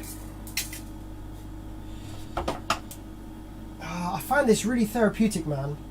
I'm so blessed to be able to do a job that I really enjoy. I love repairing shit, man. I find repairing this stuff so therapeutic. Just like finding all these bad parts, taking them all out, putting some nice, fresh, sparkly new bits in, and then seeing the circuit come to life once more. I don't know, just something about it, man. So it's just relaxing for me. Usually it's relaxing, apart from when it's Rockford Fosgate. Then it's fucking stress, anxiety, panic. That panic meme. When it's Rockford Fosgate on the bench, it's the panic.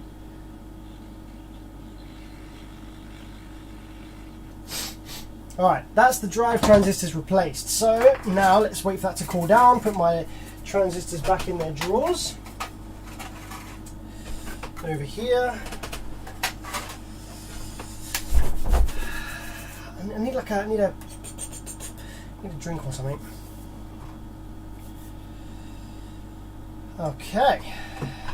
So yeah, there's the 4 drivers. So now we have all the power supply MOSFETs removed. So I should be able to just turn the power supply on like this. Got about 10 amps, 10 volts, sorry, in the board. I should just be able to go ahead and probe on the power supply gate here, and we should see a nice square wave appear on the gates. So let's see what we have. There we go, that looks nice. And always love to see that we're drawing 0.1 amps. That's a good sign. It means nothing is like shorting or leaking. So we have 5.1 volts RMS across these, which is good. A little bit lower on some of these. Oh yeah, about 5 volts RMS there. It's kind of coming and going a little bit. So let's just make sure that we have the same voltage across all of these. Yep, 5 volts RMS. Love to see it, love to see it. I think all these gate resistors are alright, you know.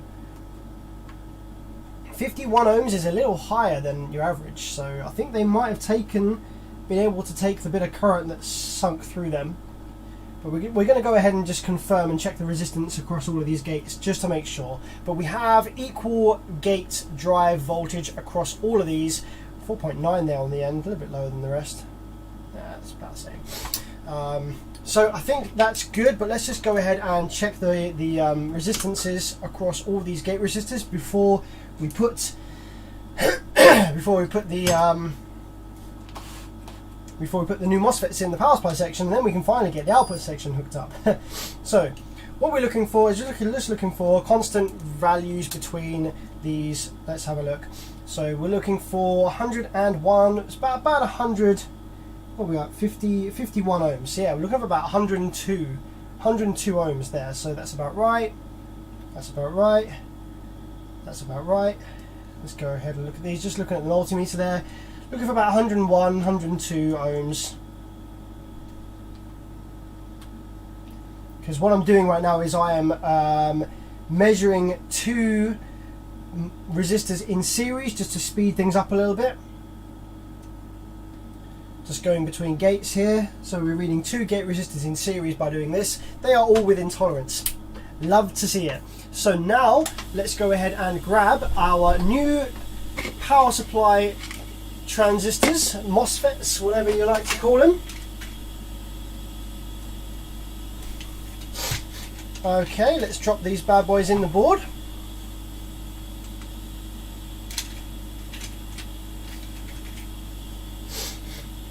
I've got a nice big tray here of all matching batch power supply MOSFETs, so love to see it. Let's drop all these in real quick.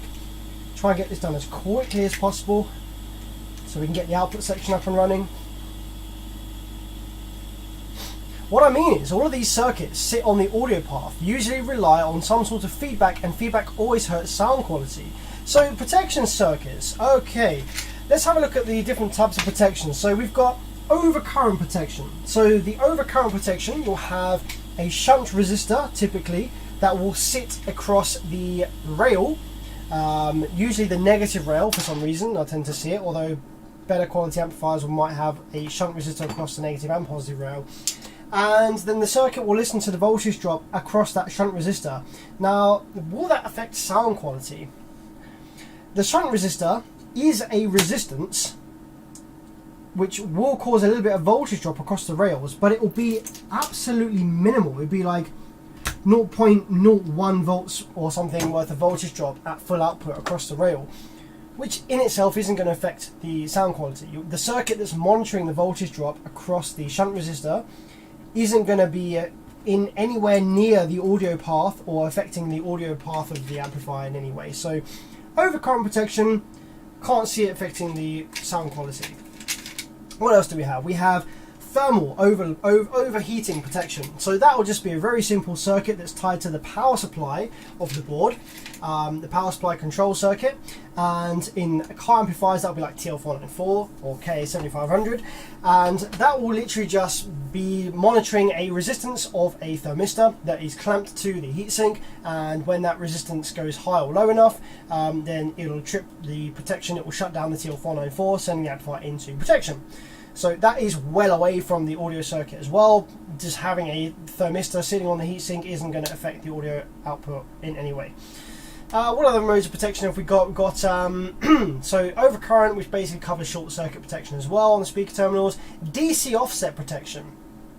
Now that's something that is going to be implemented by the audio output. So DC offset protection, what you'll have is you'll have a little circuit that will be near to the, generally that will be near to the speaker terminals. It will be after the output filter inductors. And what it will do is, I can't remember exactly what kind of circuit it'll be. It'll be some kind of like capacitor and diode or something like that. And basically what will happen is that if DC is present on the speaker terminal for too long, so you get a bit of DC, it'll charge up a capacitor to a critical amount that will then trip a protection circuit. Whereas when you've got AC, the capacitor will be charging, discharging quickly enough. It won't actually build up any voltage in there. So therefore the capacitor won't charge, and the kind of trigger voltage won't ever be reached. Therefore the amplifier won't go into protect. So the protection will be triggered when DC and only DC is present on the speaker terminals. Now will that affect the sound quality? It shouldn't do. Having a circuit that just monitors whether there's any DC on the speaker terminals, it is going to be touching the output sine wave of the amplifier, but I don't think it will be touching it in any way that would affect the sound quality. It's going to be such a high resistance, and because of the AC, the circuit isn't responding to AC, it's responding to DC. When AC is present, that circuit is basically going to be invisible to the load or to the amplifier. So I can't really see that affecting sound quality either. What other protection modes have we got?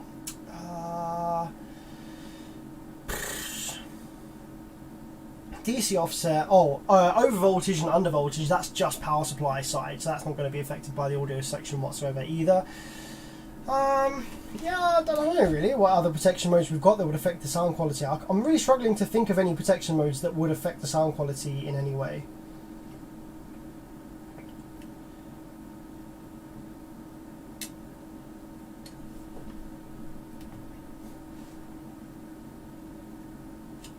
So I'm just pushing these power supply MOSFETs down now to their correct height in the board, using the rectifiers as a guide to go by for how high they need to be.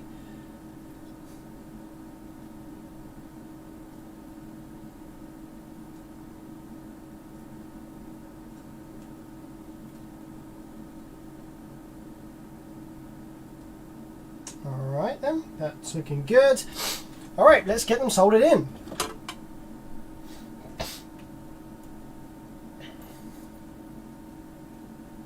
And then we can finally power up the output section and see whether any of the work we've done on the output driver card has been any good.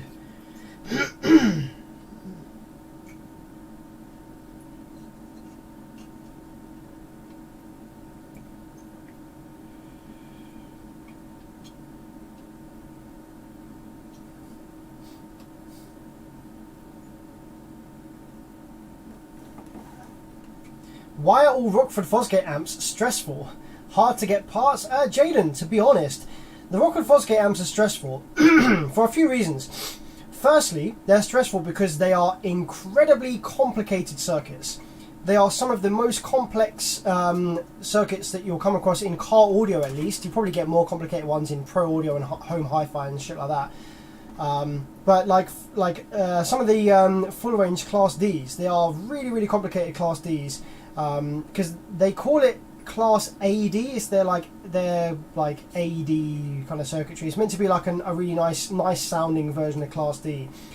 And I think there's a lot of kind of feedback and like stuff like changing the switching frequencies at different output frequencies and loads and stuff like that. There's a lot going on.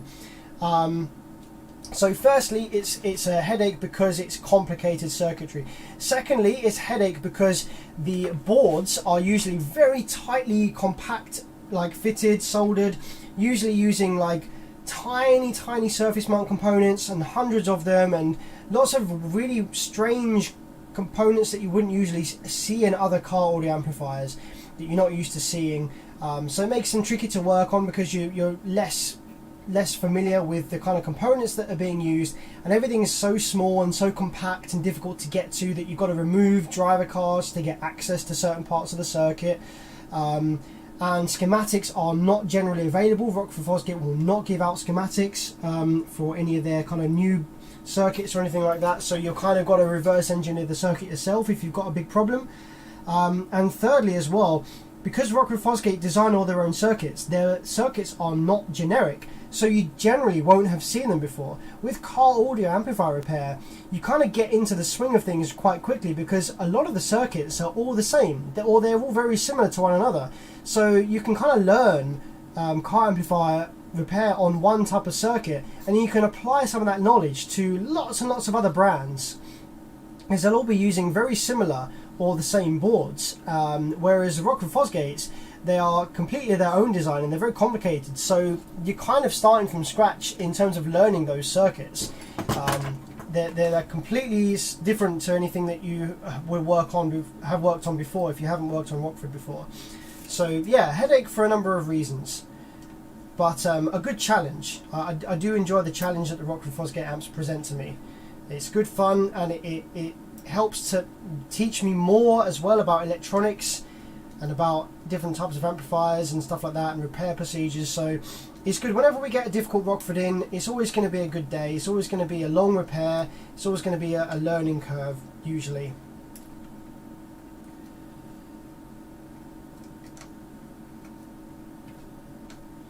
I'm just removing the legs from these output MOSFETs as well, just while we've got the soldering iron nice and hot.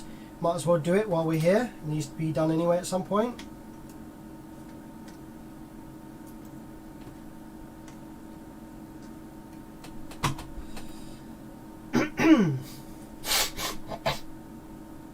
Rockford Fosgate still using that stupid Mesher heat sinking. No, they're not using that anymore. No, they're just using standard, like, yeah, just standard stuff. For a long time, Rockford Fosgate were using these kind of like heat dissipation plates that all of the MOSFETs were soldered onto, and it made it for inexperienced repair technicians or technicians without a lot of like high thermal mass soldering experience. It made it really difficult to actually remove and replace the MOSFETs, to get them all desoldered from that heat spreader and then get new ones on there. Like, I can understand that being very daunting to new or hobbyists or inexperienced technicians. I certainly was put off by it, but I got better with high thermal mass soldering, and yeah, I learned some techniques to very easily replace the MOSFETs on those type of boards, so I don't really care so much about it now. Like, it's pretty quick for me to do.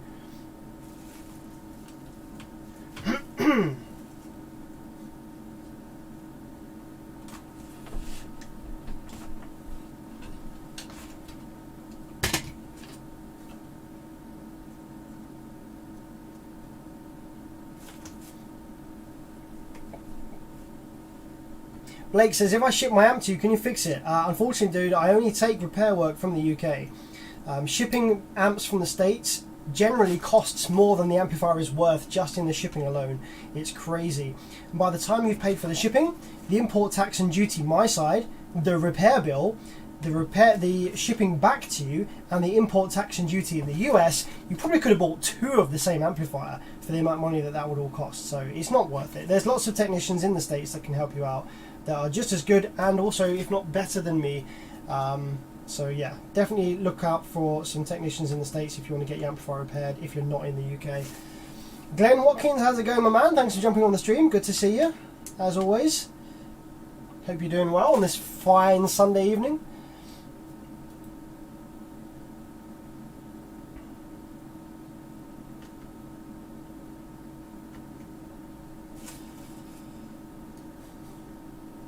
What if someone flew to the UK? Could you repair it then? Yeah, sure. If you want to fly yourself to the UK with your amp, bring it down, yeah man, we'll get it fixed. No worries. A guy in Australia did the opposite with me. He flew me out to Australia to repair his 4 Sundown Audio 7.5Ks because he fucking needed them repaired. There was no one in Australia that was repairing amps, and it was actually cheaper to fly me to Australia than it was to ship his amps from Australia to the UK and back again. So yeah, he flew me out to Australia and had a fucking awesome time. Absolute mad lads. Loved it out there. I made videos of the whole time. I vlogged. Made videos of the whole thing. So if you haven't watched those videos where I went to Australia to fix a guy's Sundown amplifiers, go watch the Bear Vids Down Under. BVDU is the video title. BVDU. Go watch those. They're fucking wicked videos. There were some weird faults with those Sundown amps as well. Like really interesting repairs. Not only were the repairs interesting, but there's some good content on there as well from Australia, us hanging out. There's some fucking crazy demos of he had a 6th order wall in a van with 4 Rockford Fosgate 21-inch, the T19, I don't know what the fuck they're called, but basically Rockford Fosgate's absolute flagship woofers. The 19-inch, they're actually 21s. Had 4 of them in a 6th order, and that shit did like 63s at 20 hertz or something. I don't know. It's fucking loud as the best. It was the best demo I've ever had in my whole life. So if you want to give that a watch, go check out the Bear Vids Down Under videos. It's fucking awesome. Absolutely loved it. Had a great time. Okay, I think we have soldered all of these power supply FETs in now. I think we're ready to go. I think we're ready to go ahead and power this bad boy up and see what's going on in the output section at long last. Let's go, let's go, let's go. So, power supply, let's turn her on. Yep, looking good. 9.8 volts, nice and low. No excessive current draw. Okay, let's give the power supply, let's give the remote a little bump on the remote. And let's see what we got going on here on the output section. So I'm going to identify which is high side and which is low side first. Okay, so we have low side over here with these 2 FETs, and we have high side over here with these 2 FETs. Just checking there's no DC on any of these. We have high side over here on these 2 FETs, and low side over here on these 2 FETs. Okay, so how about on these drivers then? We've got the negative ones there, negative, and then... Okay, so yeah, we've got 2 drivers for the low side and 2 drivers for the high side by the looks of it. Yeah, 2 drivers for the low side, 2 drivers for the high side. Negative, negative, negative, negative, and that will have, one of these will have 12 volts ref negative red on them as well. Okay, cool. So let's go and power it up, and what I'm looking for is I'm looking for drive waves, pulses, coming out of this driver card. I want to see it. I want to see it.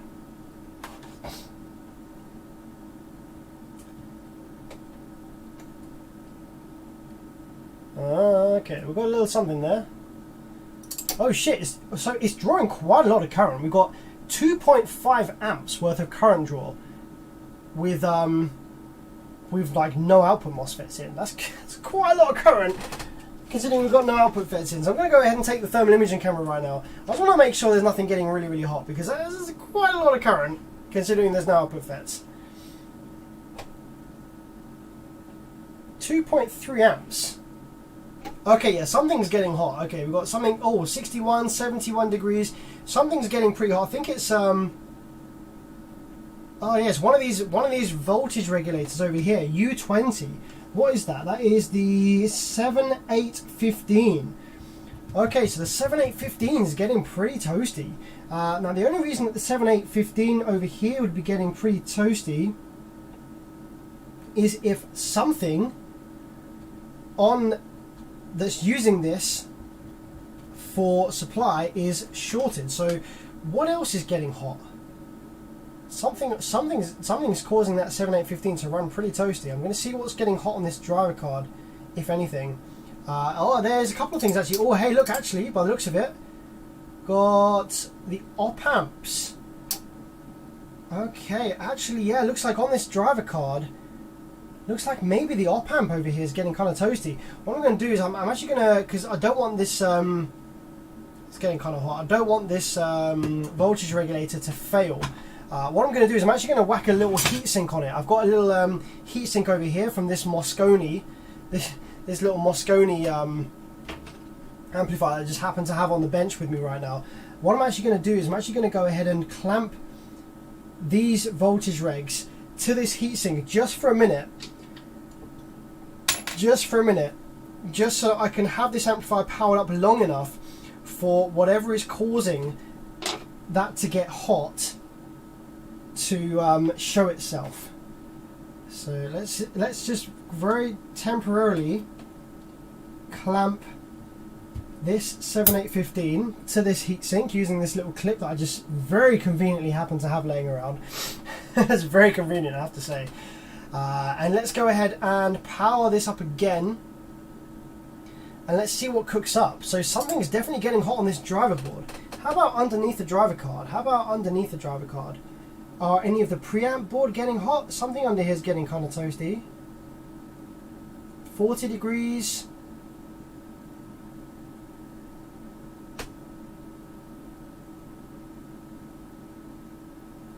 Like a lot of these op amps are getting kind of hot, you know.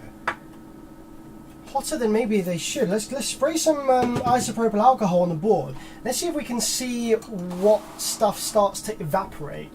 Because isopropyl alcohol evaporates really quick when it gets hot. So if we load up some isopropyl alcohol on the board, we can see what evaporates real quick.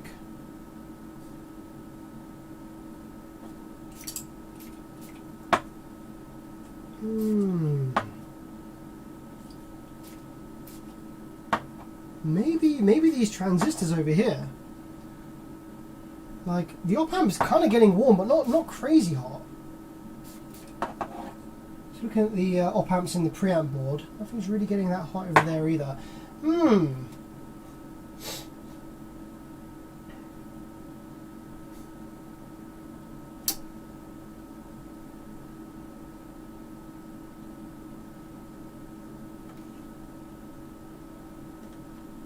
Oh, there's a diode over here that's getting pretty fucking hot, I'll tell you that. Maybe there's a diode over here that's shorted out. Looks like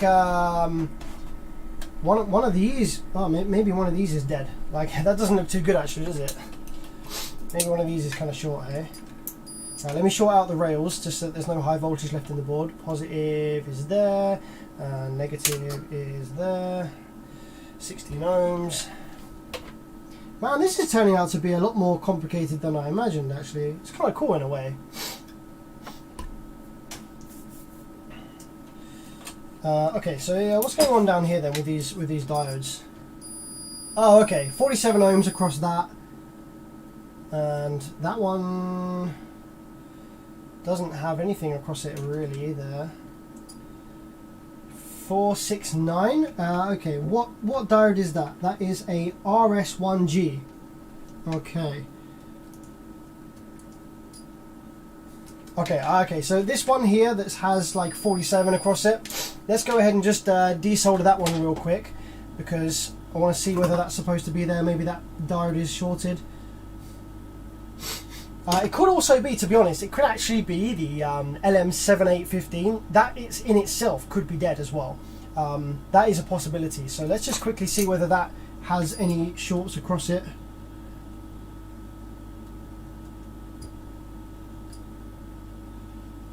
.309, 47. Okay, yeah. So the 47 ohms is there. So maybe it's either this diode. Now this diode was getting hot actually, so I'm going to go ahead and imagine that might be the thing that's causing that 7815 to heat up.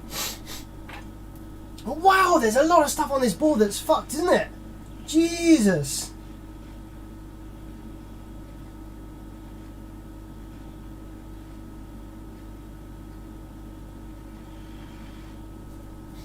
Just put it to one side. Let's just see whether that 47 ohms has disappeared now. No, it hasn't. Okay, so that diode is probably alright. Let's just check the diode. So nothing that way around. We have, yeah, the correct kind of diode reading that way. So maybe the 7815 itself is actually toast. or maybe just something that feeds it is toast. So what I'm going to go ahead and do is I'm going to remove the 7815 just to get it out of the board, just get it out of circuit, and then see whether we can find the source of that low resistance.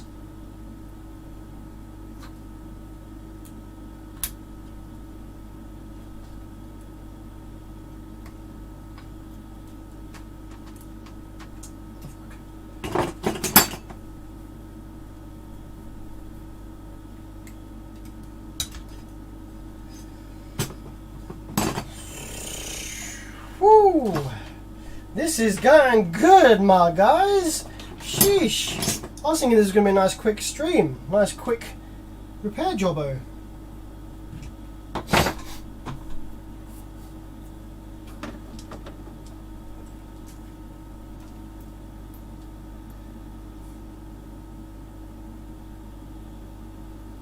Everything is fucked on this board, man. There's no way that this guy's going to want to pay for this repair. Okay, 7815 is out of the board. There's our 7815. Nice, nice. So, let's see whether that 47 has disappeared now, or whether it's still there.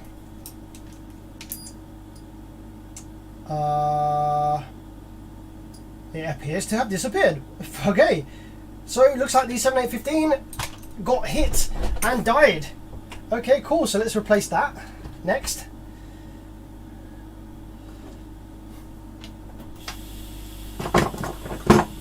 Let's just clean up these pads and fit a new 7815.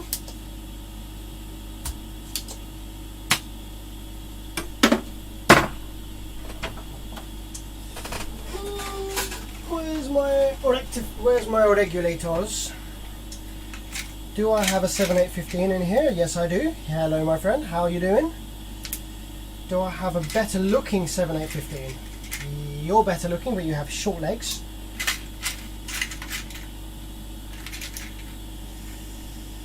Seven 7812, 7805, 7812, 7905. 7812.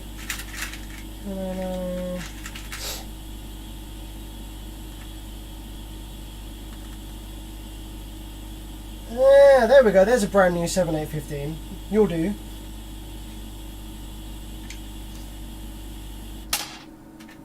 You'll do. 7815 CB. Yep, you'll do. Okay.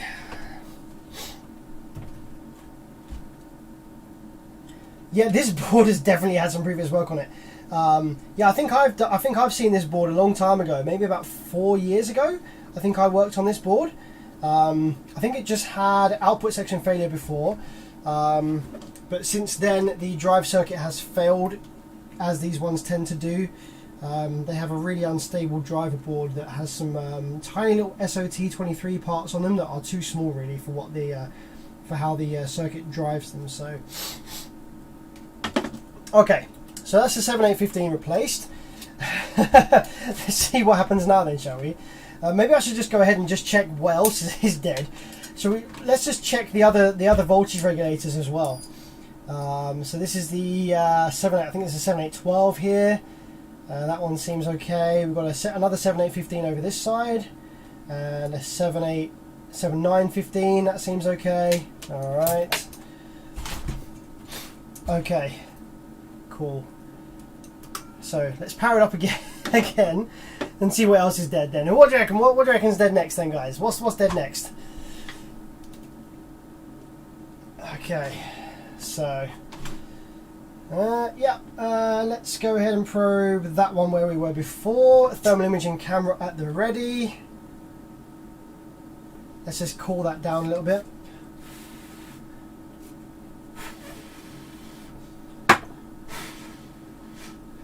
Okay, cool. That's nice and chilly now.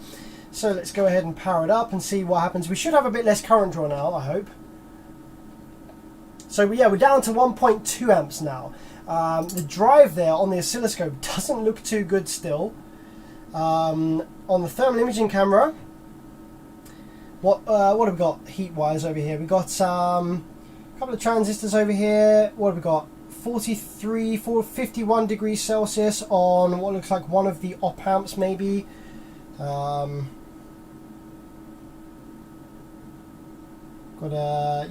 pretty hot on a couple of these transistors on the main driver card.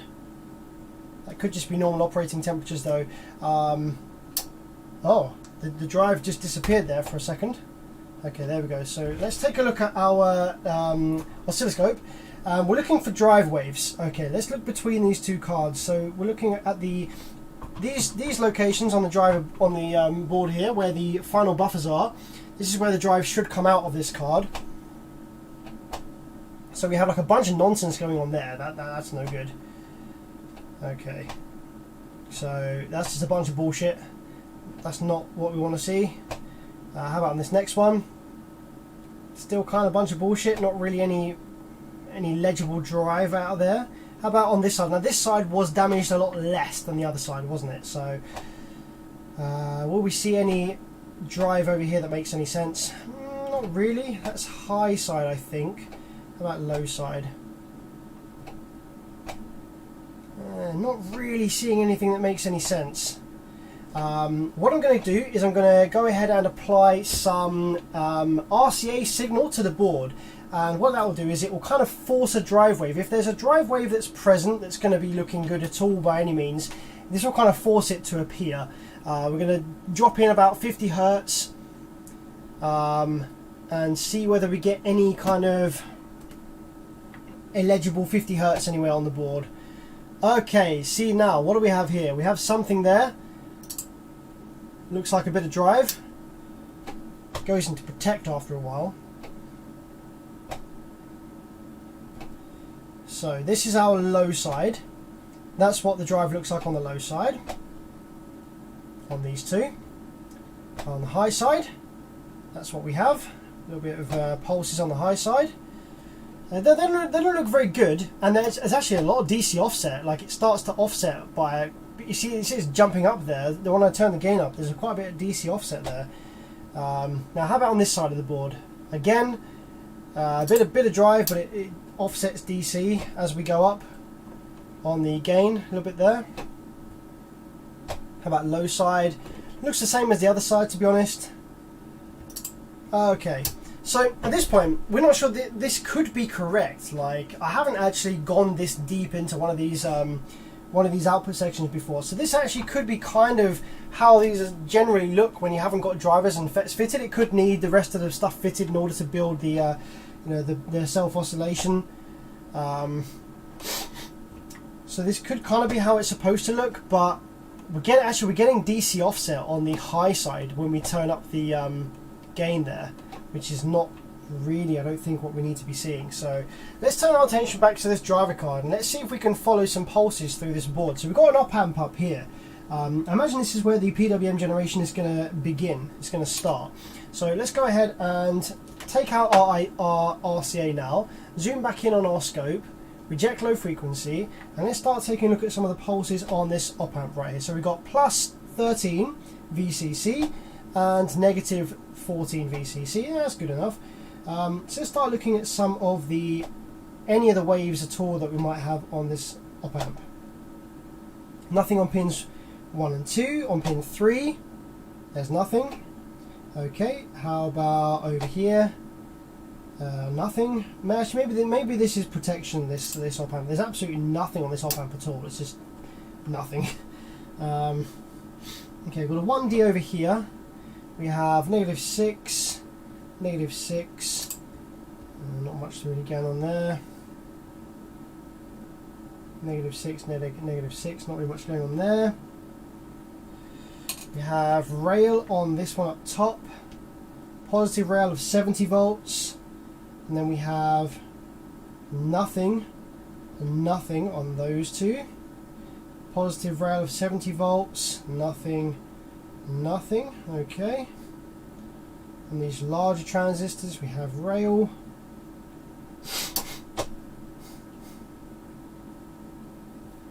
Okay, let's actually apply the RCA again, just so we got a little bit of pulses going on. Because I've just noticed we're not actually getting any pulses. Okay, there we go. So we've got audio going into this op amp. So we have the audio sine wave going into this op amp here. See that there? So nothing appears to be coming out of it really. Not really any pulses coming out of that. Couple of pulses on that top one there, couple of pulses on there.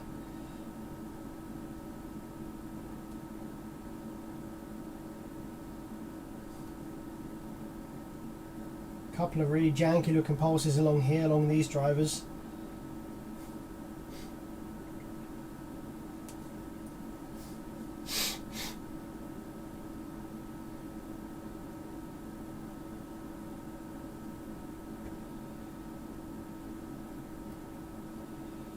Oh man, this is some stank. What I might do is I might actually go ahead and replace the rest of these 1D and 2D transistors on this driver card, and maybe also this op amp. Just kind of blindly batch replace the rest of the parts on this driver card, because everything got hit so badly. I kind of don't trust any of it. And seeing as I've got all the parts here, I might as well go ahead and just replace out a bunch of these 2D and 1D transistors all for brand new, to save us a little bit of troubleshooting time perhaps. So let's go ahead and turn our hot air station on. We're going to start off by replacing these two up here. What are these ones up here?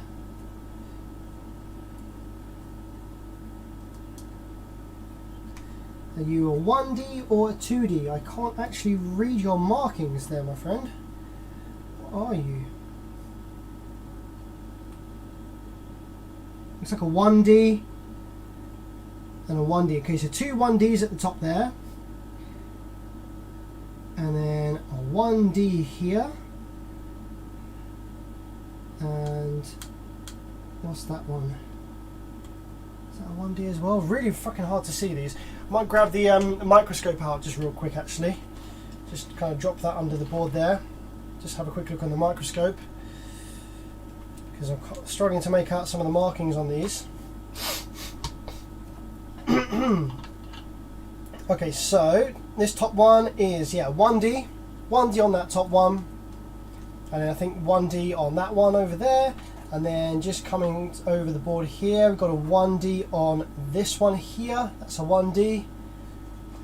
So lots and lots of 1Ds, and then just by this op amp here we have this, all of them being 1Ds. Okay, 1D, 1D, 1D, 1D. That's cool. And the op amp itself, what is the op amp? It is a 4560. Yeah, 4560. Okay, cool.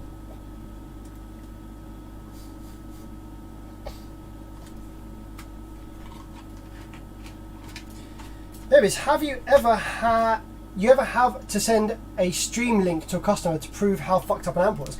Yeah, like a lot of the time the customers are just really interested to see the repair procedure anyway. So like a lot of the times the customer will be really interested to see the stream, and I'm like, yeah, man, absolutely. Like I'll go ahead and shoot over the stream link. Yeah, it's interesting sometimes for them to see how you know what the procedure was and how much work it was to repair and stuff. So yeah.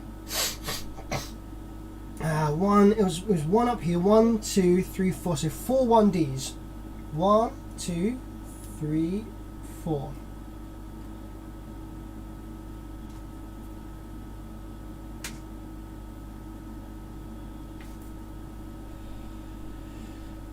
Tweezers.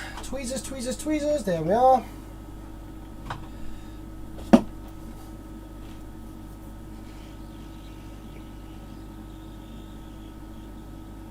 Top one.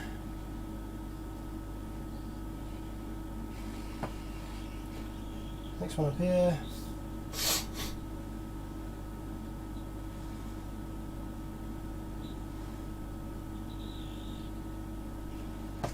And then it was these two closest ones in here. and this one in here. Alright then, put some flux on the board. He's all freshened up a little bit.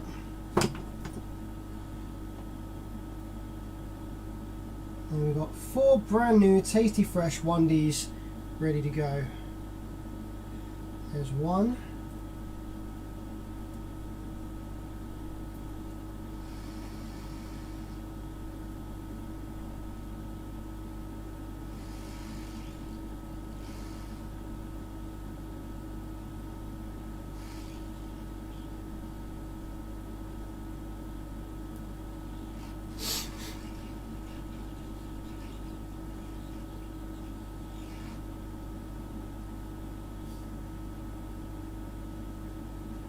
There's 2.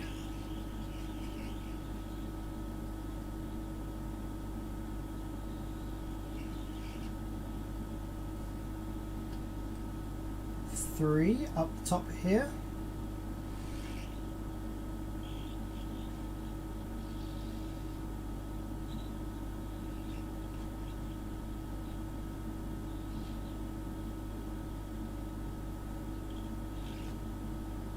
And the last one is down here in the middle.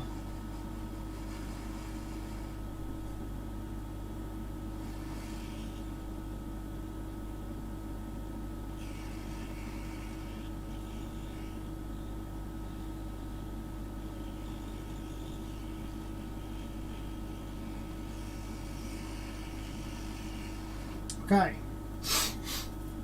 I'm going to do a quick continuity check across the board on some of the remaining diodes and stuff that are on here, just because whatever hit this amplifier, whatever spike it was that hit this board, man, just it fucking obliterated so much stuff on here. So I'm just going over with the multimeter. I'm gonna guess that probably this op amp actually is toast. Like, we weren't really getting much shit out of it, to be honest. So what is it, a 4560? Let's take a look at the data sheet for the 4560. I'm going to probably just replace it anyway with something fresh. 4560 op amp. Let's see what we got. Is it this top one? RC 4560. It looks about right. I think that's probably what we got right here. NJM 4560, probably the same, just a different manufacturer. So yeah, dual op amp. I imagine that we could probably just use a TL072C in here actually, and it would probably work. So yeah, 1 and 7 of the outputs.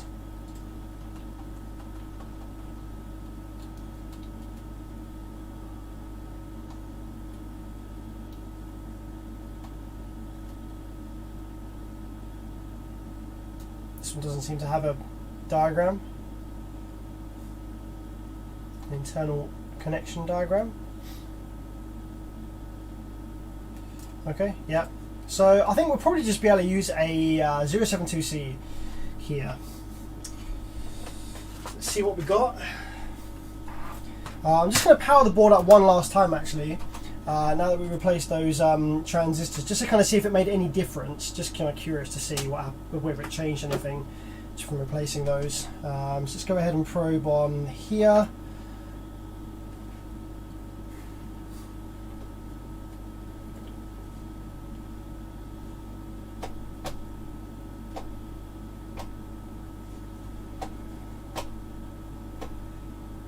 A couple of little pulses now. You know what? Actually, the pulses look a little bit different and a little bit better now. Interestingly enough, let's take the let's take our RCA and let's plug our RCA in again.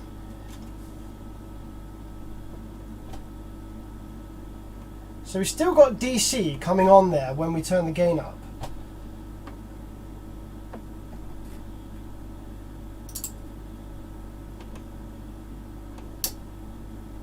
That low side. That low side was looking a little bit better, maybe. And it doesn't. Low side is not doing fucking anything now. The current draw has gone down actually. The current draw has gone down to 1.0 amps, so it's gone down a bit. Oh, interestingly, we've got PWM on the low side on this half of the board now, on this side. But this side, for some reason, we don't have anything. That's weird. What? So, wait, why have we lost? What have I done? All I did was solder some new transistors. What have I done?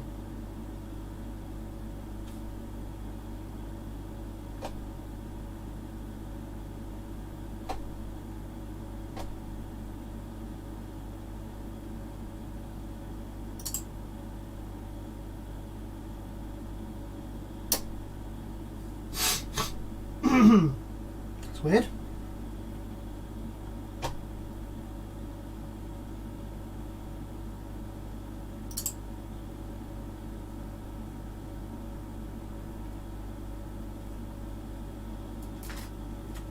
Pretty sure we had a couple of pulses on this side before, and now we don't seem to have any. All I did was replace the transistors. Bit of a weird one. They were definitely all 1Ds, weren't they? Definitely all 1Ds. I can tell that by looking at the 4 that are on my bench here.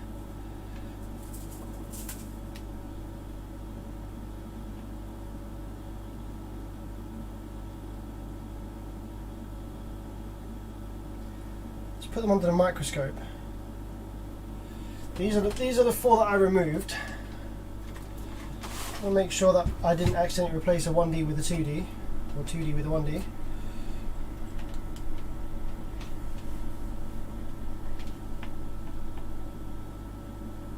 So we have 1D. So that's a 1D there. That's a 1D there. That's a 1D as well.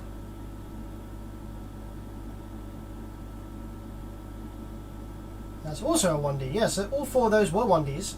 So that is what I put in place. Just not going mad. Just checking I'm not going mad.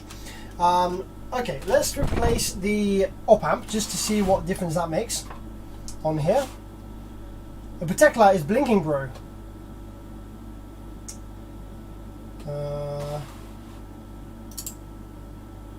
Nope, protect light is not blinking.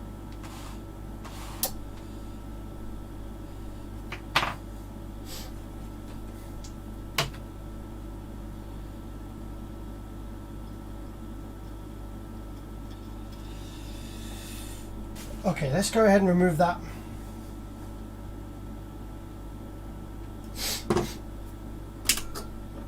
See what difference it makes replacing it with something like 072C or something.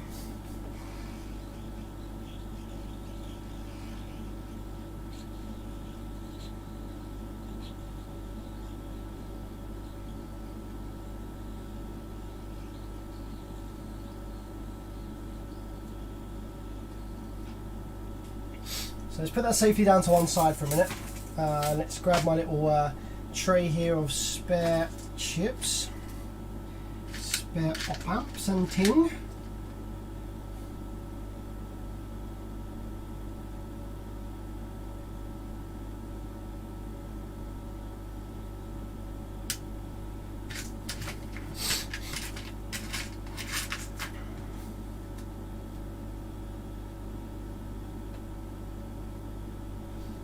Okay, here's a random 072C. I've no idea if this one works, by the way. I'm just kind of curious to see what happens when I put random different chips in here. It's kind of a bit of fun, this one.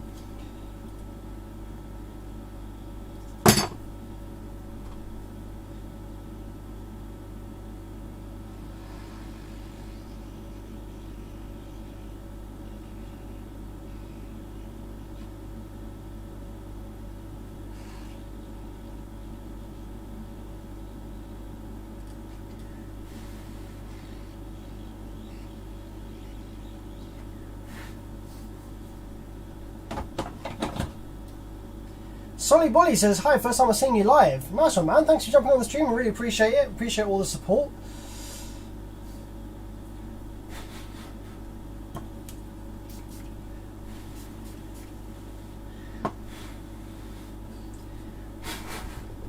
Okay, so random 072C is fitted. Let's just see what difference that makes to this now. Let's see if it makes any difference whatsoever to any of these over here. Let's go ahead and power it up. So no drive on this one still, and this one no drive. So let's go ahead and apply some RCA signal like we have been doing. See what she says. Okay, so actually that looks much better. That looks good.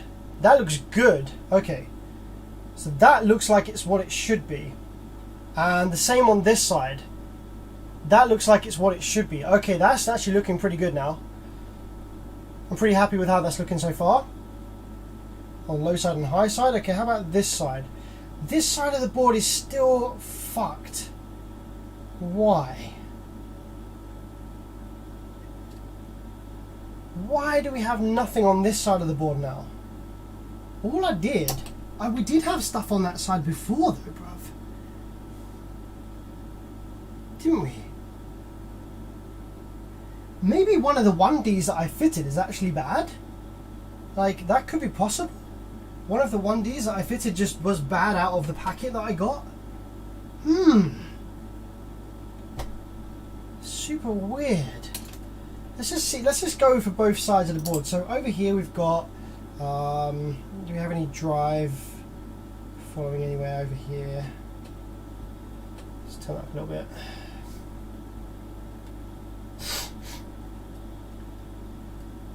Yeah. Okay. So we've got some drive there. So let's just see.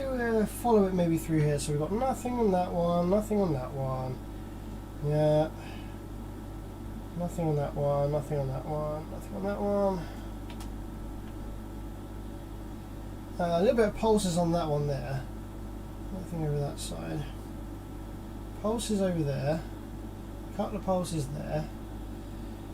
And over here on the low side is this one. That's not that one there.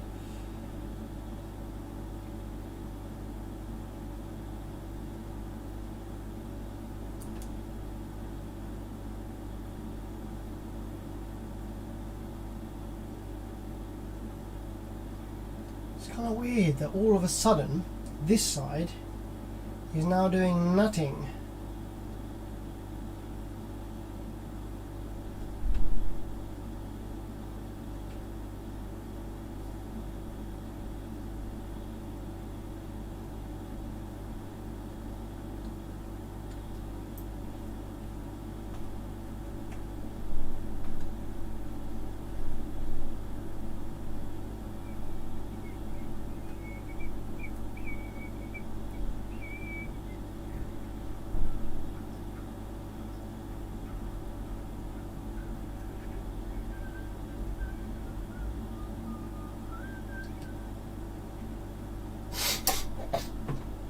So the only thing I changed was the 1Ds over on that side. So let's go ahead and put some different 1Ds again in there. It's possible that just I got some bad luck and one of the 1Ds from this packet was actually faulty. It's possible. I mean, it'd be the first time I think, but it is possible. So let's go ahead and change the two 1Ds over on this side again.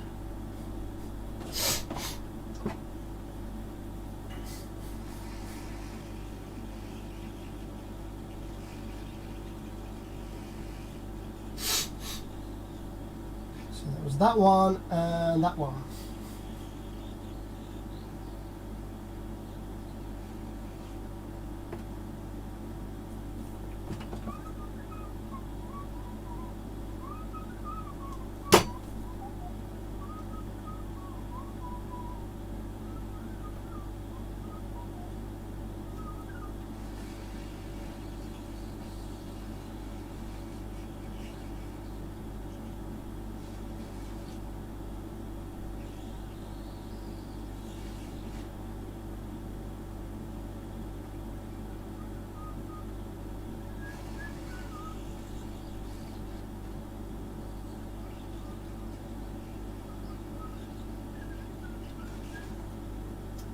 Okay, so there's a couple of new Bondies in there now. Let that cool down a little bit.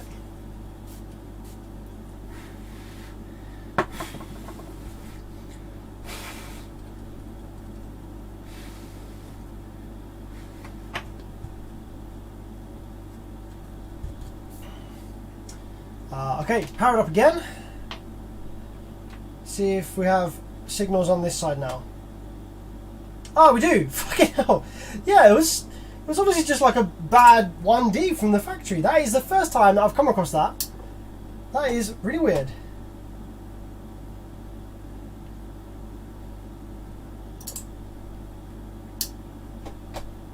We've got protection kicking in as well now. We've got a little bit of DC offset on this high side still, but I think that might just be how it is. I think that this is ready for some final drive buffers and some... I think it's ready for some final drive buffers and maybe some output MOSFETs.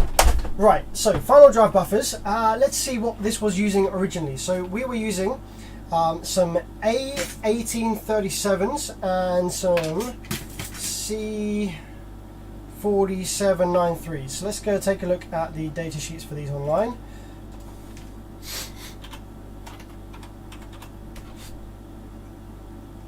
USA 1837.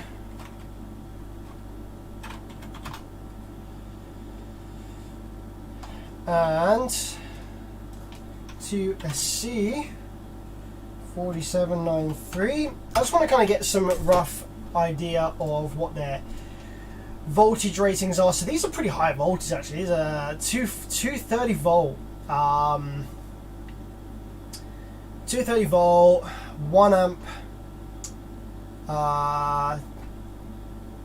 2 watt maybe. Yeah, 230 volt, 1 amp.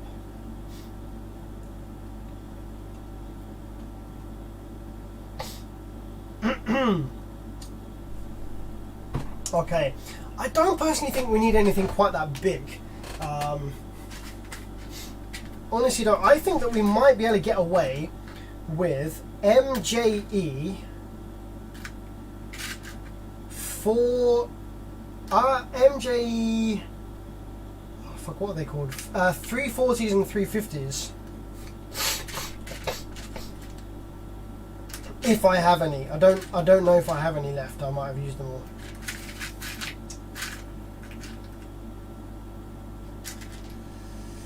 Just kind of trying to see what drivers I've got laying around in here.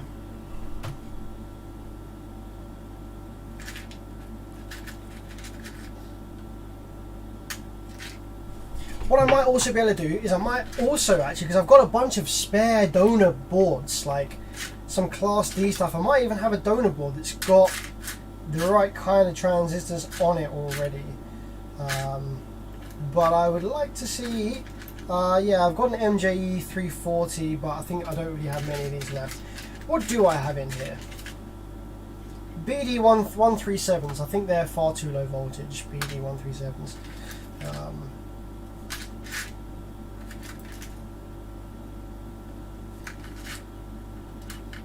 I've got A1220s, only a handful of these.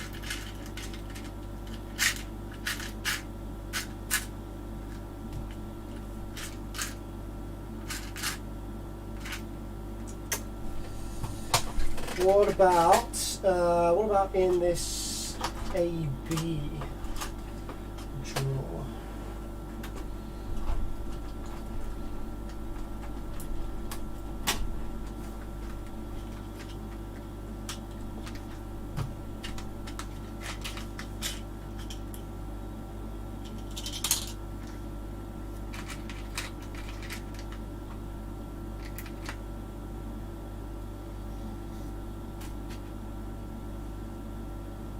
Aha!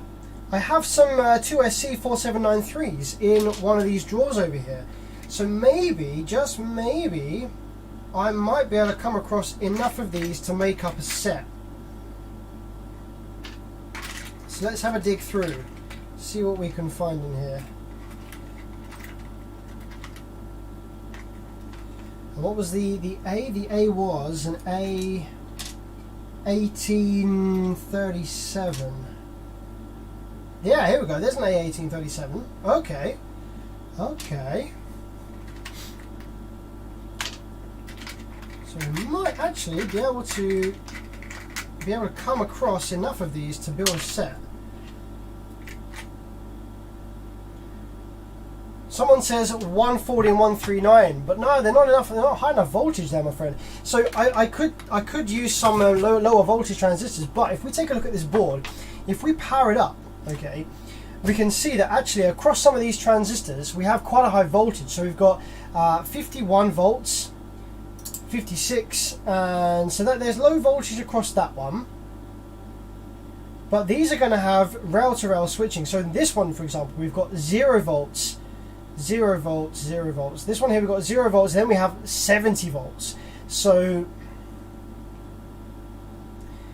the transistor needs to be like, we only have 9 volts going there, so the transistor needs to be at least 150 volts, which none of the smaller BD package ones that we use on power supplies are. So they're not going to be any good, because the amount of voltage drop, potential difference we have across these transistors is much too high for that. So unfortunately, they're not going to work. We're going to need some higher voltage ones. So that's what I'm just digging through here now for. And I am actually finding some parts with the original values on them. So I think we might be in luck, provided they are all happy working together. That is obviously the deciding factor. Whether they're all going to be happy working together, and they've got to have the similar HFE values and stuff to work together nicely.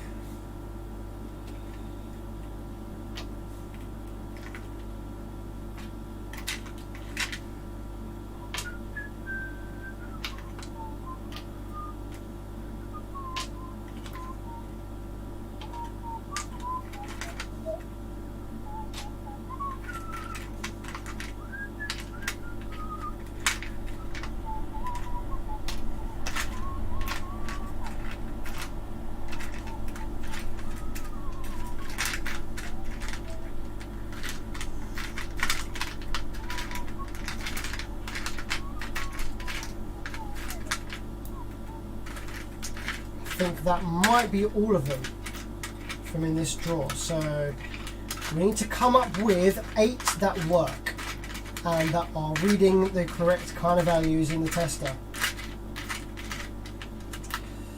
Okay, so let's put this down to one side. Put all these back in here like that. So we need to take our transistor tester, and I need to nick the battery from the multimeter because I've run out of 9 volt batteries.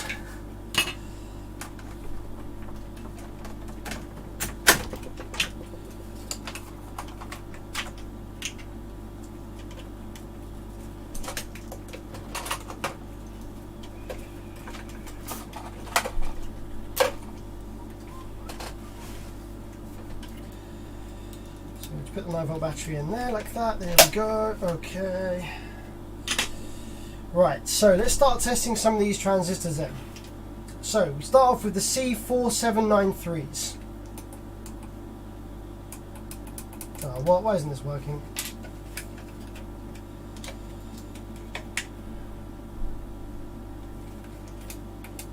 Oh shit. What's happened? What's happened? Why you're not working? Oh fuck. Oh fuck. Is the tester dead or are the leads broken? Oh,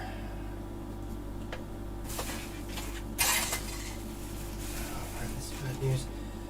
There was an old 9 volt battery in here that was dead. Maybe that I can steal to see whether it comes on at all with an old 9 volt battery. Oh, here we go, here it is. Please don't be dead. Please don't be dead. This is my good tester, you know. Ah, oh, fuck. How is the... Has the tester died? What the fuck?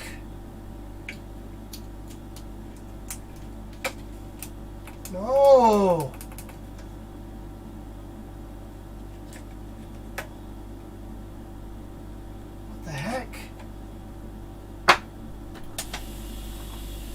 Fuck, guys.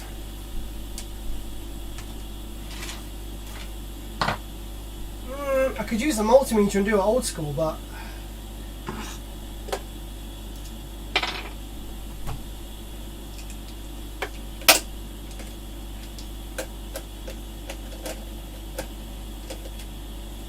Did my tester really just die?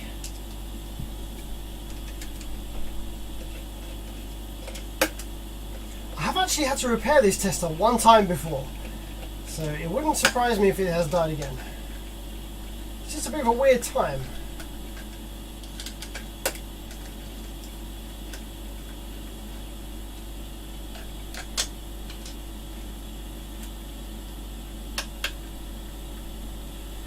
I know the batteries are good because the battery works in my multimeter, and this thing will even light up even when the 9-volt battery is like 6 volts. So I know the batteries are good. Well, I know this silver battery is good anyway. I know the battery is good for sure. This tester will light up even when the battery is very empty. So the fact we've not got any light at all is a bit worrying for me.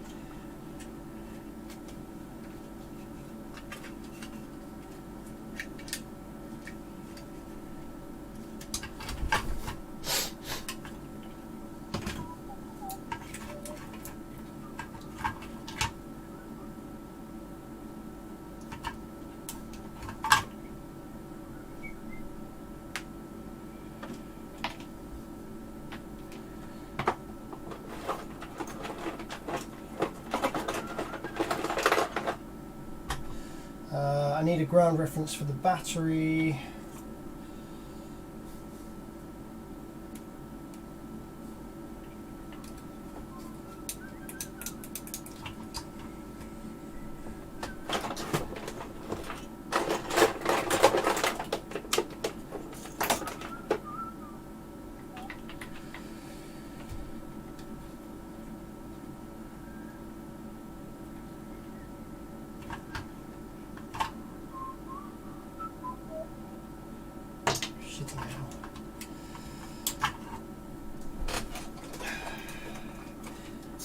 I need more than one 9-volt battery, for fuck's sake.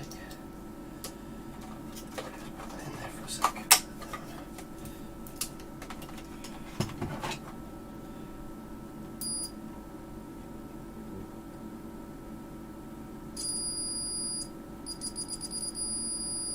Okay, this top one's ground. I just needed the ground reference for the battery.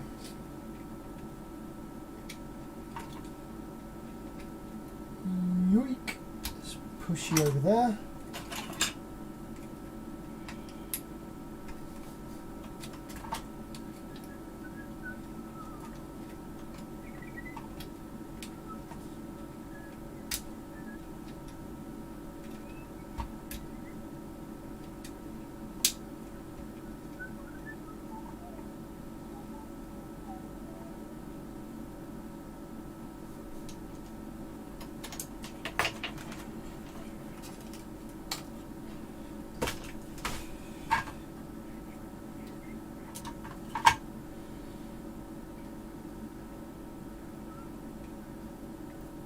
Oh. It just seems like 9 volts isn't actually getting there in the first place. Okay, maybe this wire's fucked then. Maybe it's just the wire that's fucked and I can just quickly solder it back on.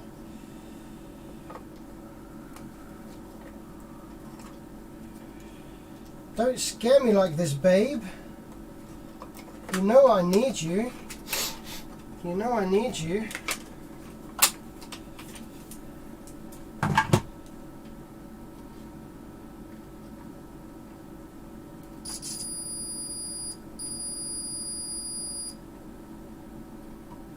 Hey, what? Alright,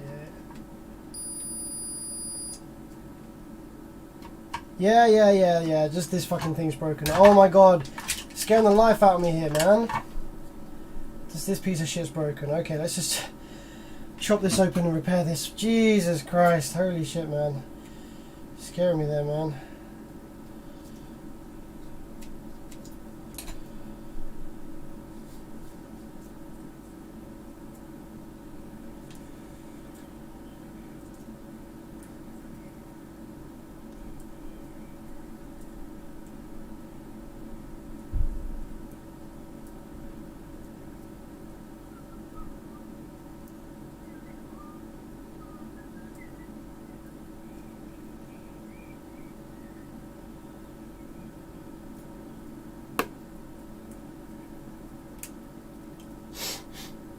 Right, so positive goes in there, negative. The negative has become disconnected. Hooray! I was so scared then that my tester had fucking broken.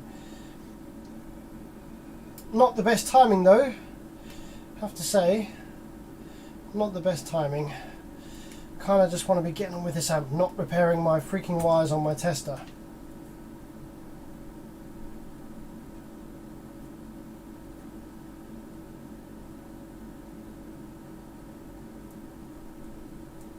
Why couldn't you have died sometime that I wasn't streaming, for example?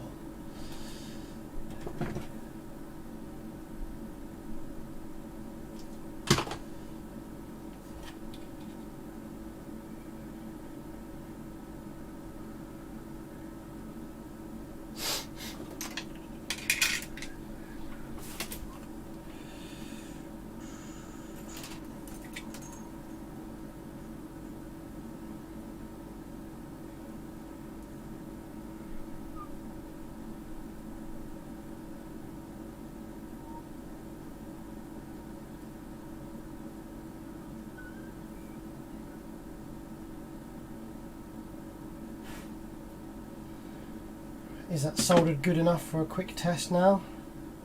Yeah, that'll do for now. Fuck you, tester.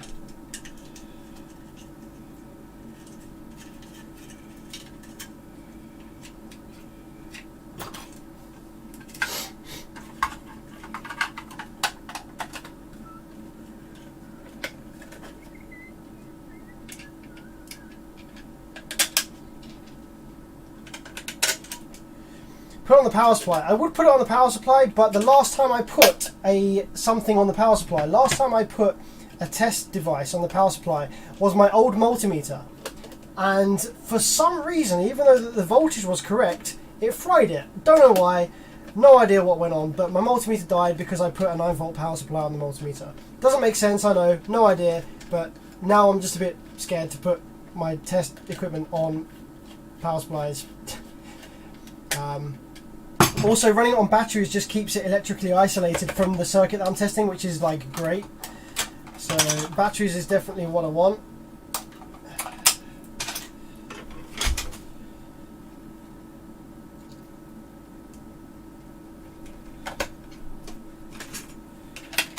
Righto, you should work now. Yay! Fucking hell. Okay. So we have HFE of 131, and this is with the 1837s. So 1837s, 131-ish. These will all be different, but we just need to be in the same rough ballpark. Okay, this one's dead. That is a dead part. That's going in the bin. So C4793. That is a 165. 165. 160, that's there or thereabouts, cool. This is the, oh, that's not the right part at all. That's something completely fucking different. C4793. 170, that's close enough. And this one here, what do we have? Cool, right, so we have 4 of the C part that are correct and reading within tolerance. 117, it's a bit lower than the other one was, but okay, we'll roll with it for now. 140,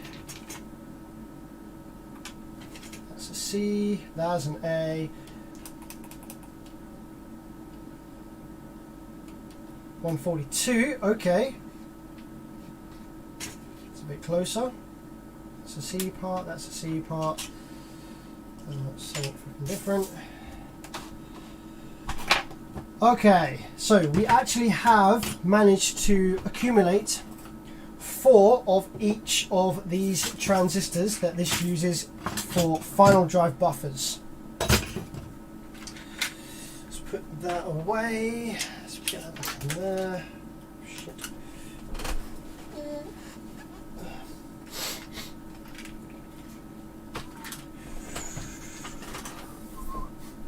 So the A parts are a little bit varied in their HFE, but I think we'll be alright.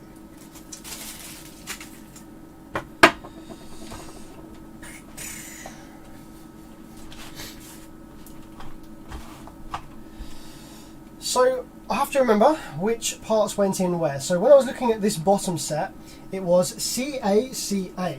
So CACA. Alright. So what I want to do is I want to make sure that, because I don't know which orientation they went in at the top here, because I removed them before I checked. So what we can do is we can take a look with our oscilloscope and figure out which pins have low voltage on them, which pins have high voltage on them, to work out which ones are going to be the low, the C's, and which ones are going to be the A's. And we should be able to figure it out correctly just by doing that. I don't know if we'll get it right first time, because this stuff's a little bit tricky for me sometimes, figuring out which way the NPN and PNP should be in on these drivers, but we'll try our best to figure it out. So CACA. So this one's a C.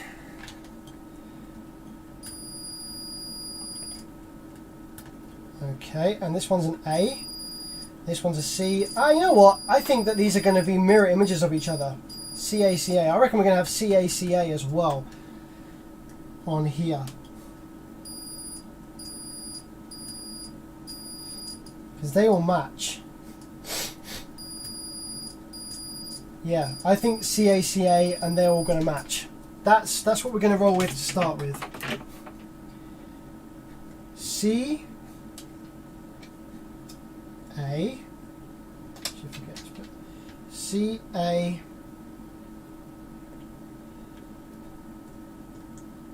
C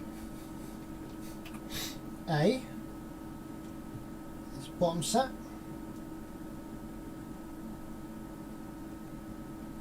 And up top here, it's going to be C A C A. That's how we're going to roll with it. Right, let's try soldering these in then, see what happens.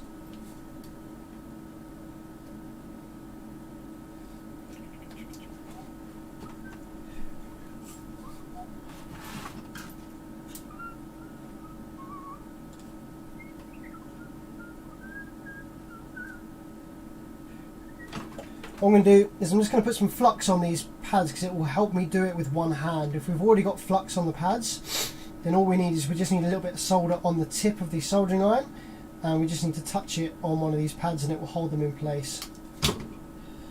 So let's get a little bit of solder on there like that, touch that on there. Yeah, there we go, it's working a treat.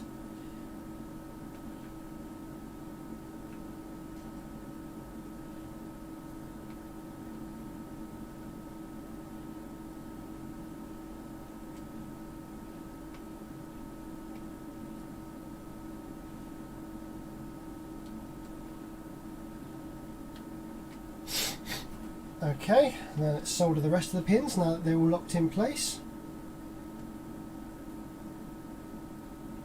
What do you reckon, guys? You got any high hopes for this? You got any hopes that this is gonna work again nice and easily after replacing all this stuff?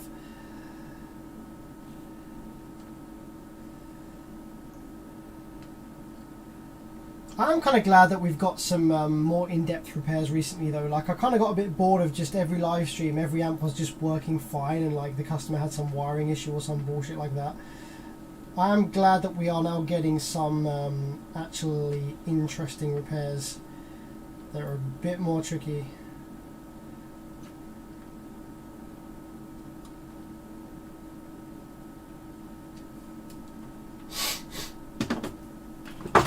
Okay, snip snip on the pins.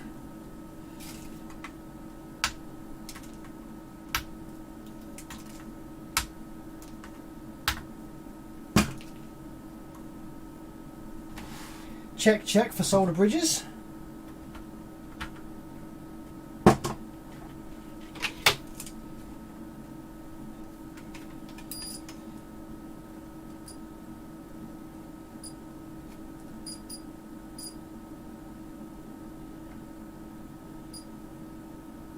Looking good.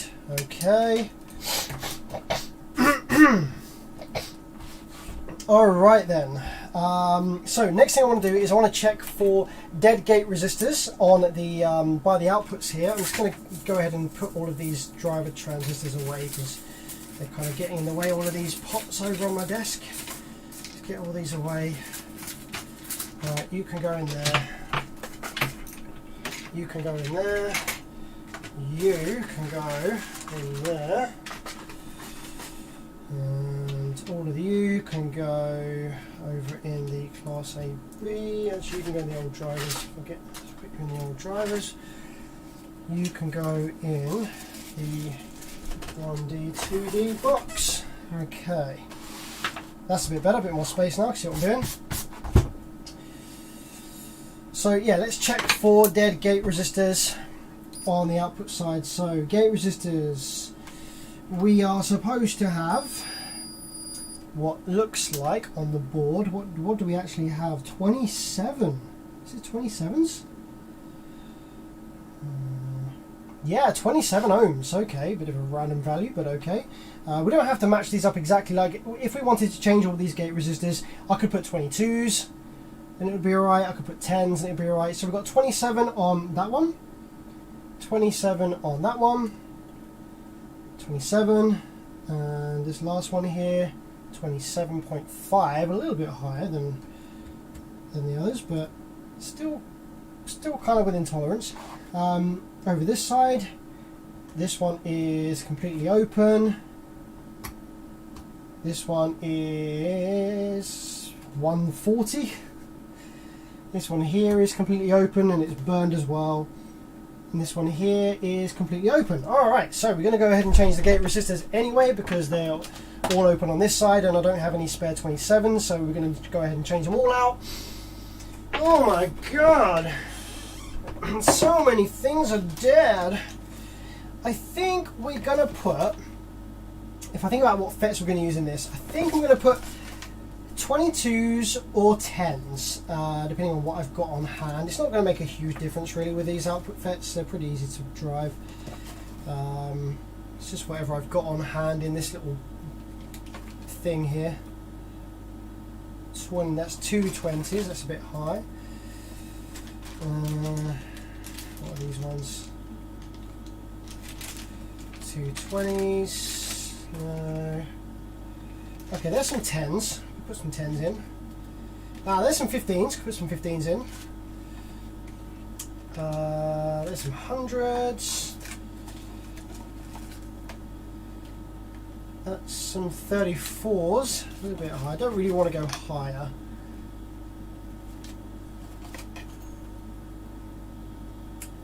.68s, 3.3s. I think we're going to go with either 10 or 15. 15 is a less common value, so I think I'm going to go with 15 just to save my 10s because I don't have a lot of 10s left. I could go ahead and order some more, but yeah, let's drop some 15s in.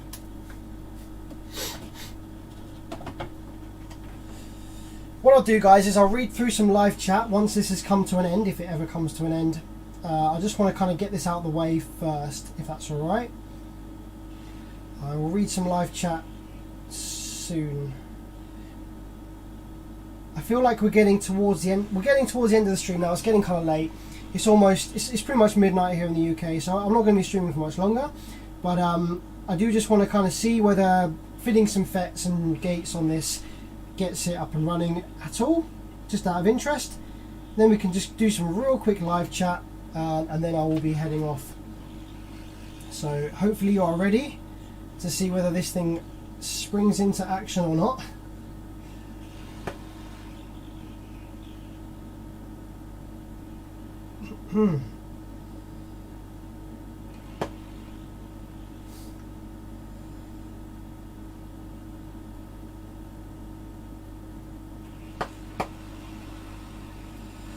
I think what we'll do is I think we'll probably fit some very temporary some 640Ns, some IRF 640N MOSFETs. I think we'll just very temporarily just kind of fit them onto the board. the wrong package, of course, and we'll just put one per bank just to see whether the output section actually comes on and starts to oscillate, rather than fitting up some like expensive posh MOSFETs and potentially having them fail. I think I'm just going to load up some sacrificial 640Ns to see whether the output section wants to oscillate correctly at all or not.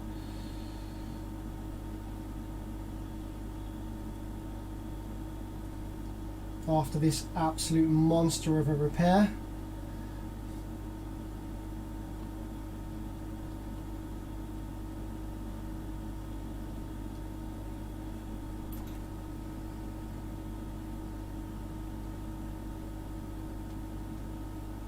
Fresh solder on the gate pads.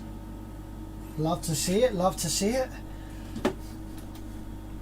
15 ohms going in. We need 8 of these. 1, 2, 3, 4, 5, 6, 7, 8. 8 15 ohms. What's 8 times 15?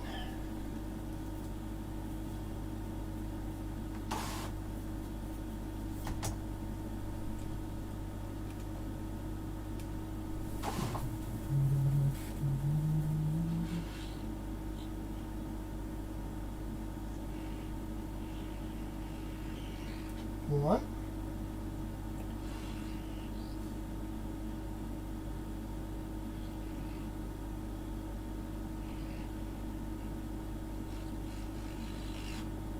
Two.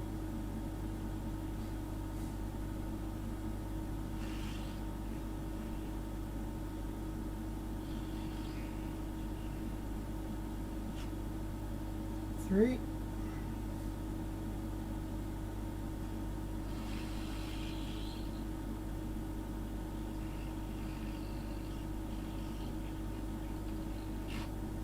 4.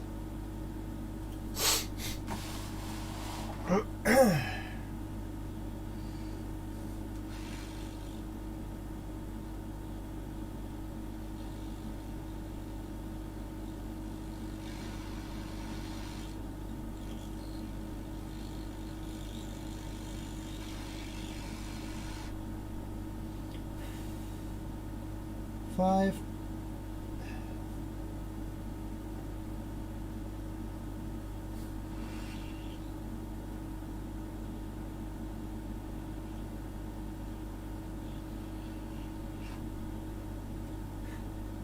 6, 2 more to go.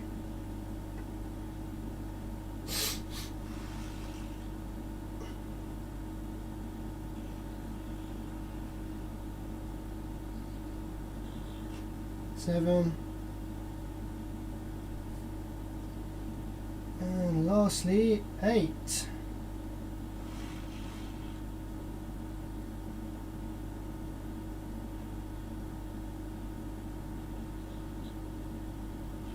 Who thinks that this amp should have become a donor board?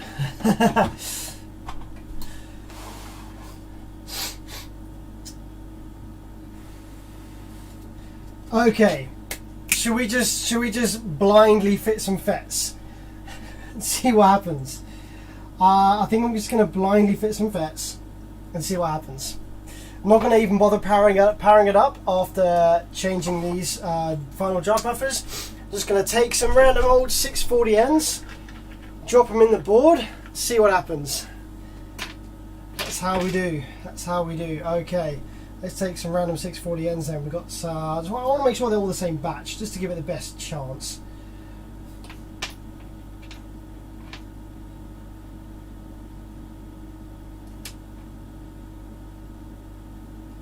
Okay, got four the same batch here. We could drop these in.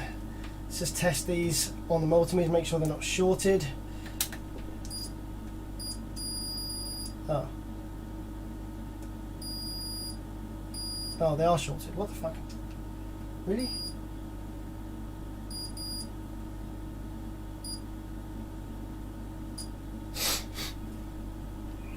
Why are they in my spares pile then? I usually check all these.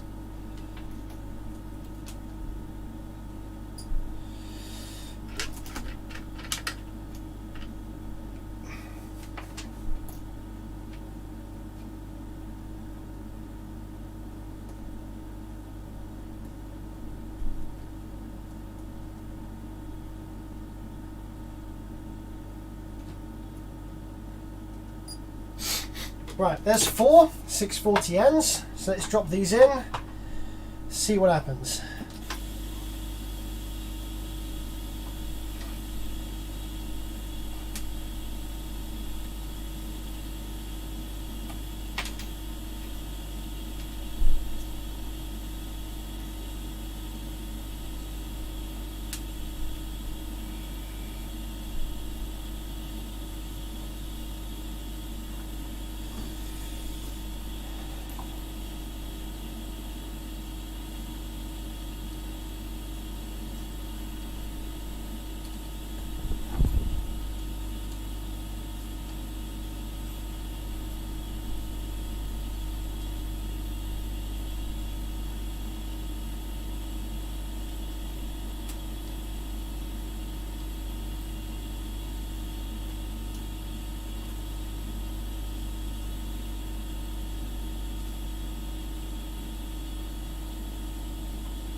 Like I say, just very roughly just attaching these just to the pads for a very quick test.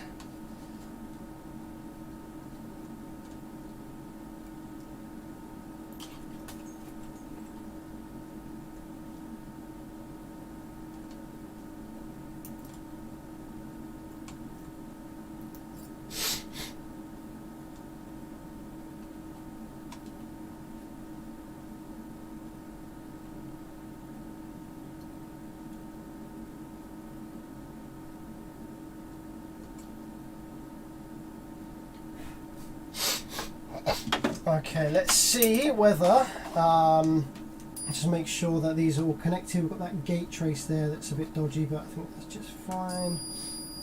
47, 47, yeah, that's cool. Make sure none of these diodes are toasted. Dip one, definitely got a bit toasted at some point over there.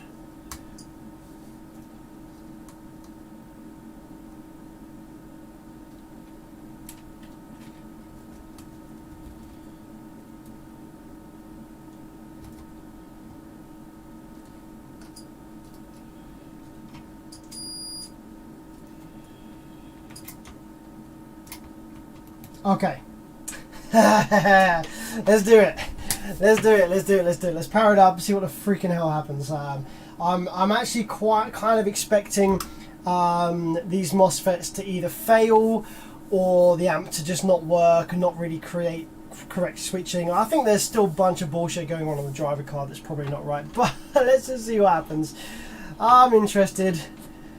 Just because it's the end of the stream now, and I'm just really interested to see what the heck actually happens with this freaking thing. So we want low side. Ready? Are you ready, guys? Low side is over here and over here. I might actually shield my eyes in case any of these 640Ns goes pop. I'm also going to take second probe and check the negative rail at the same time. Okay, ready, guys? I'm just going to go ahead and shield my eyes a little bit for a sec and see what happens. Okay, yeah, it's fucked. The output PWM looks absolutely fucking horrendous, and it draws quite a bit of current because the rail voltage starts to sag down. Okay, what does it look like on this side?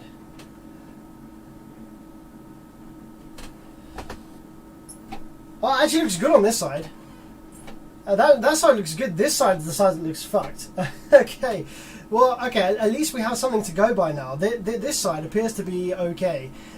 We can actually confirm that, because I think what we can probably do is remove the MOSFETs on this side, and the other side will probably actually oscillate fine on it by itself. So if we just go ahead and lift these ones out.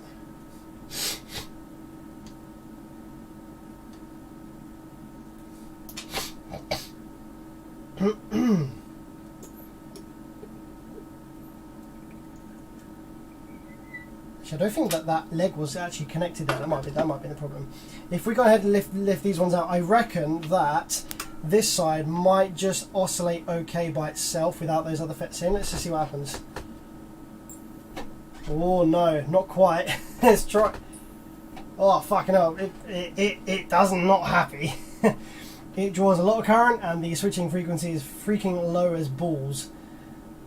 Yes. Makes a horrendous noise as well.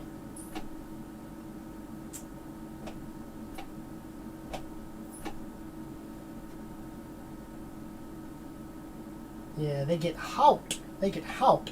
Okay, let's just before we leave the stream there, what I'll do is, it is time for bed now, but I will pick this up on the next stream. But what I want to do real quick is I just want to go ahead and take these MOSFETs out. I want to see what the drive waves look like without the FETs fitted, just to see if there's anything obvious that's like shit on them. So FETs are out. What does the drive look like with the FETs out? So on this side we have just a swing to try and turn the FET on constantly. High side is nothing. Over this side we have, yeah, just trying to turn the FET on constantly. So if I apply some RCA signal real quick, we have, oh, it bumps up to some positive DC again, which I don't think it wants to really do that. Like, it's kind of janky.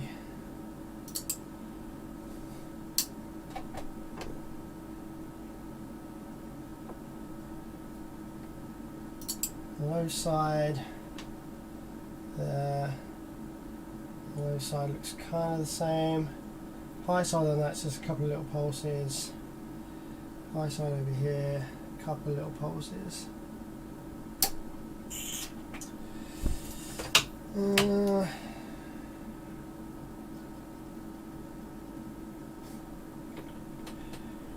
One more try, just because I don't think I soldered the FET in this side correctly. It kind of didn't look like feel like it was soldered in properly. So one more try. Just gonna put the FETs back in to see what happens.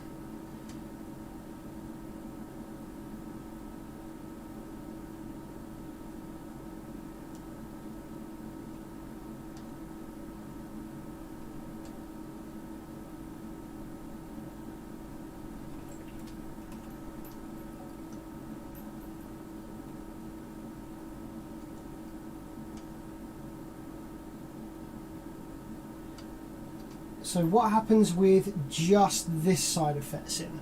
So we know what happens with just the other side of FETs in. So what happens with just this side of FETs in? Does it do the same thing? Does it do a different thing? What actually happens with just this side of FETs in? Oh, nothing? Nothing. Hey? Nani? Eh? Nothing happens when we put just FETs from this side in. We have pulses there, but it's not doing anything. Eh? How is that not turning that FET on?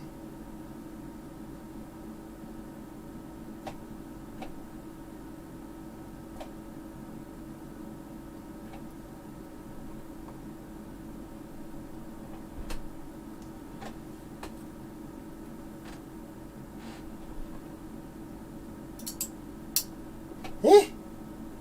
What? Nani?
I've just loaded up 2 fresh MOSFETs, just in case one of the MOSFETs I had was open or something.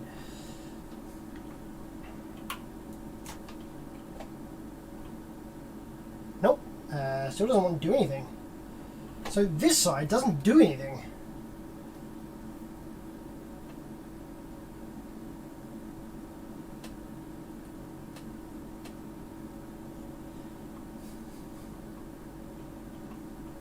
Which is mega weird. Oh wait, now it does. What the fuck? Okay, now it does do something. Okay, you know, I'm wanting to reckon maybe those MOSFETs I fitted were bad. I'm just grabbing some more random FETs in here from my stash.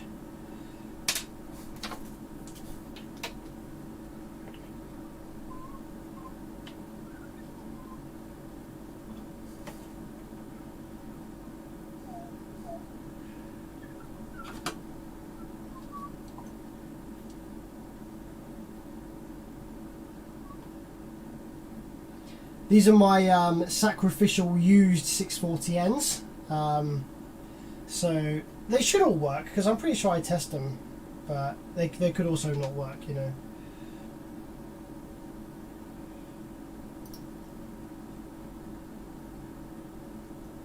These are all the 640Ns that came from other amplifiers that blew, that I just keep because for reasons like this, where I just need a couple of FETs just to test the board out real quick.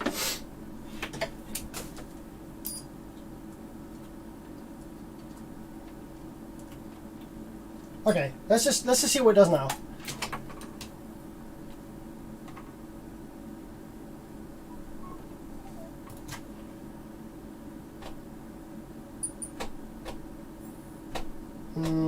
It's doing the same thing as it was before.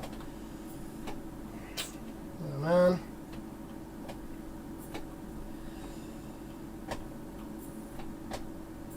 It really wants to work. Something's missing. Right, guys, that's it. End of stream. Show's over. We'll pick this up another day. Running 4-channel amp to a pair of 6.5s in each door. Would bridged 8 ohm or stereo 4 ohm be better? Bridged 8 ohm. Because then you haven't got any issues with them being different power. 2092 getting signal into input but nothing on the HO or LO CSD pins. Start rises, CSD pin starts at 1.5, rises to 5 volt. Is that supposed to? Mark Jackie, yeah, on the 2092 you won't get anything on the outputs without MOSFETs fitted. So fit some MOSFETs, then see what it does. The 2092 won't give you any pulses unless you have FETs fitted.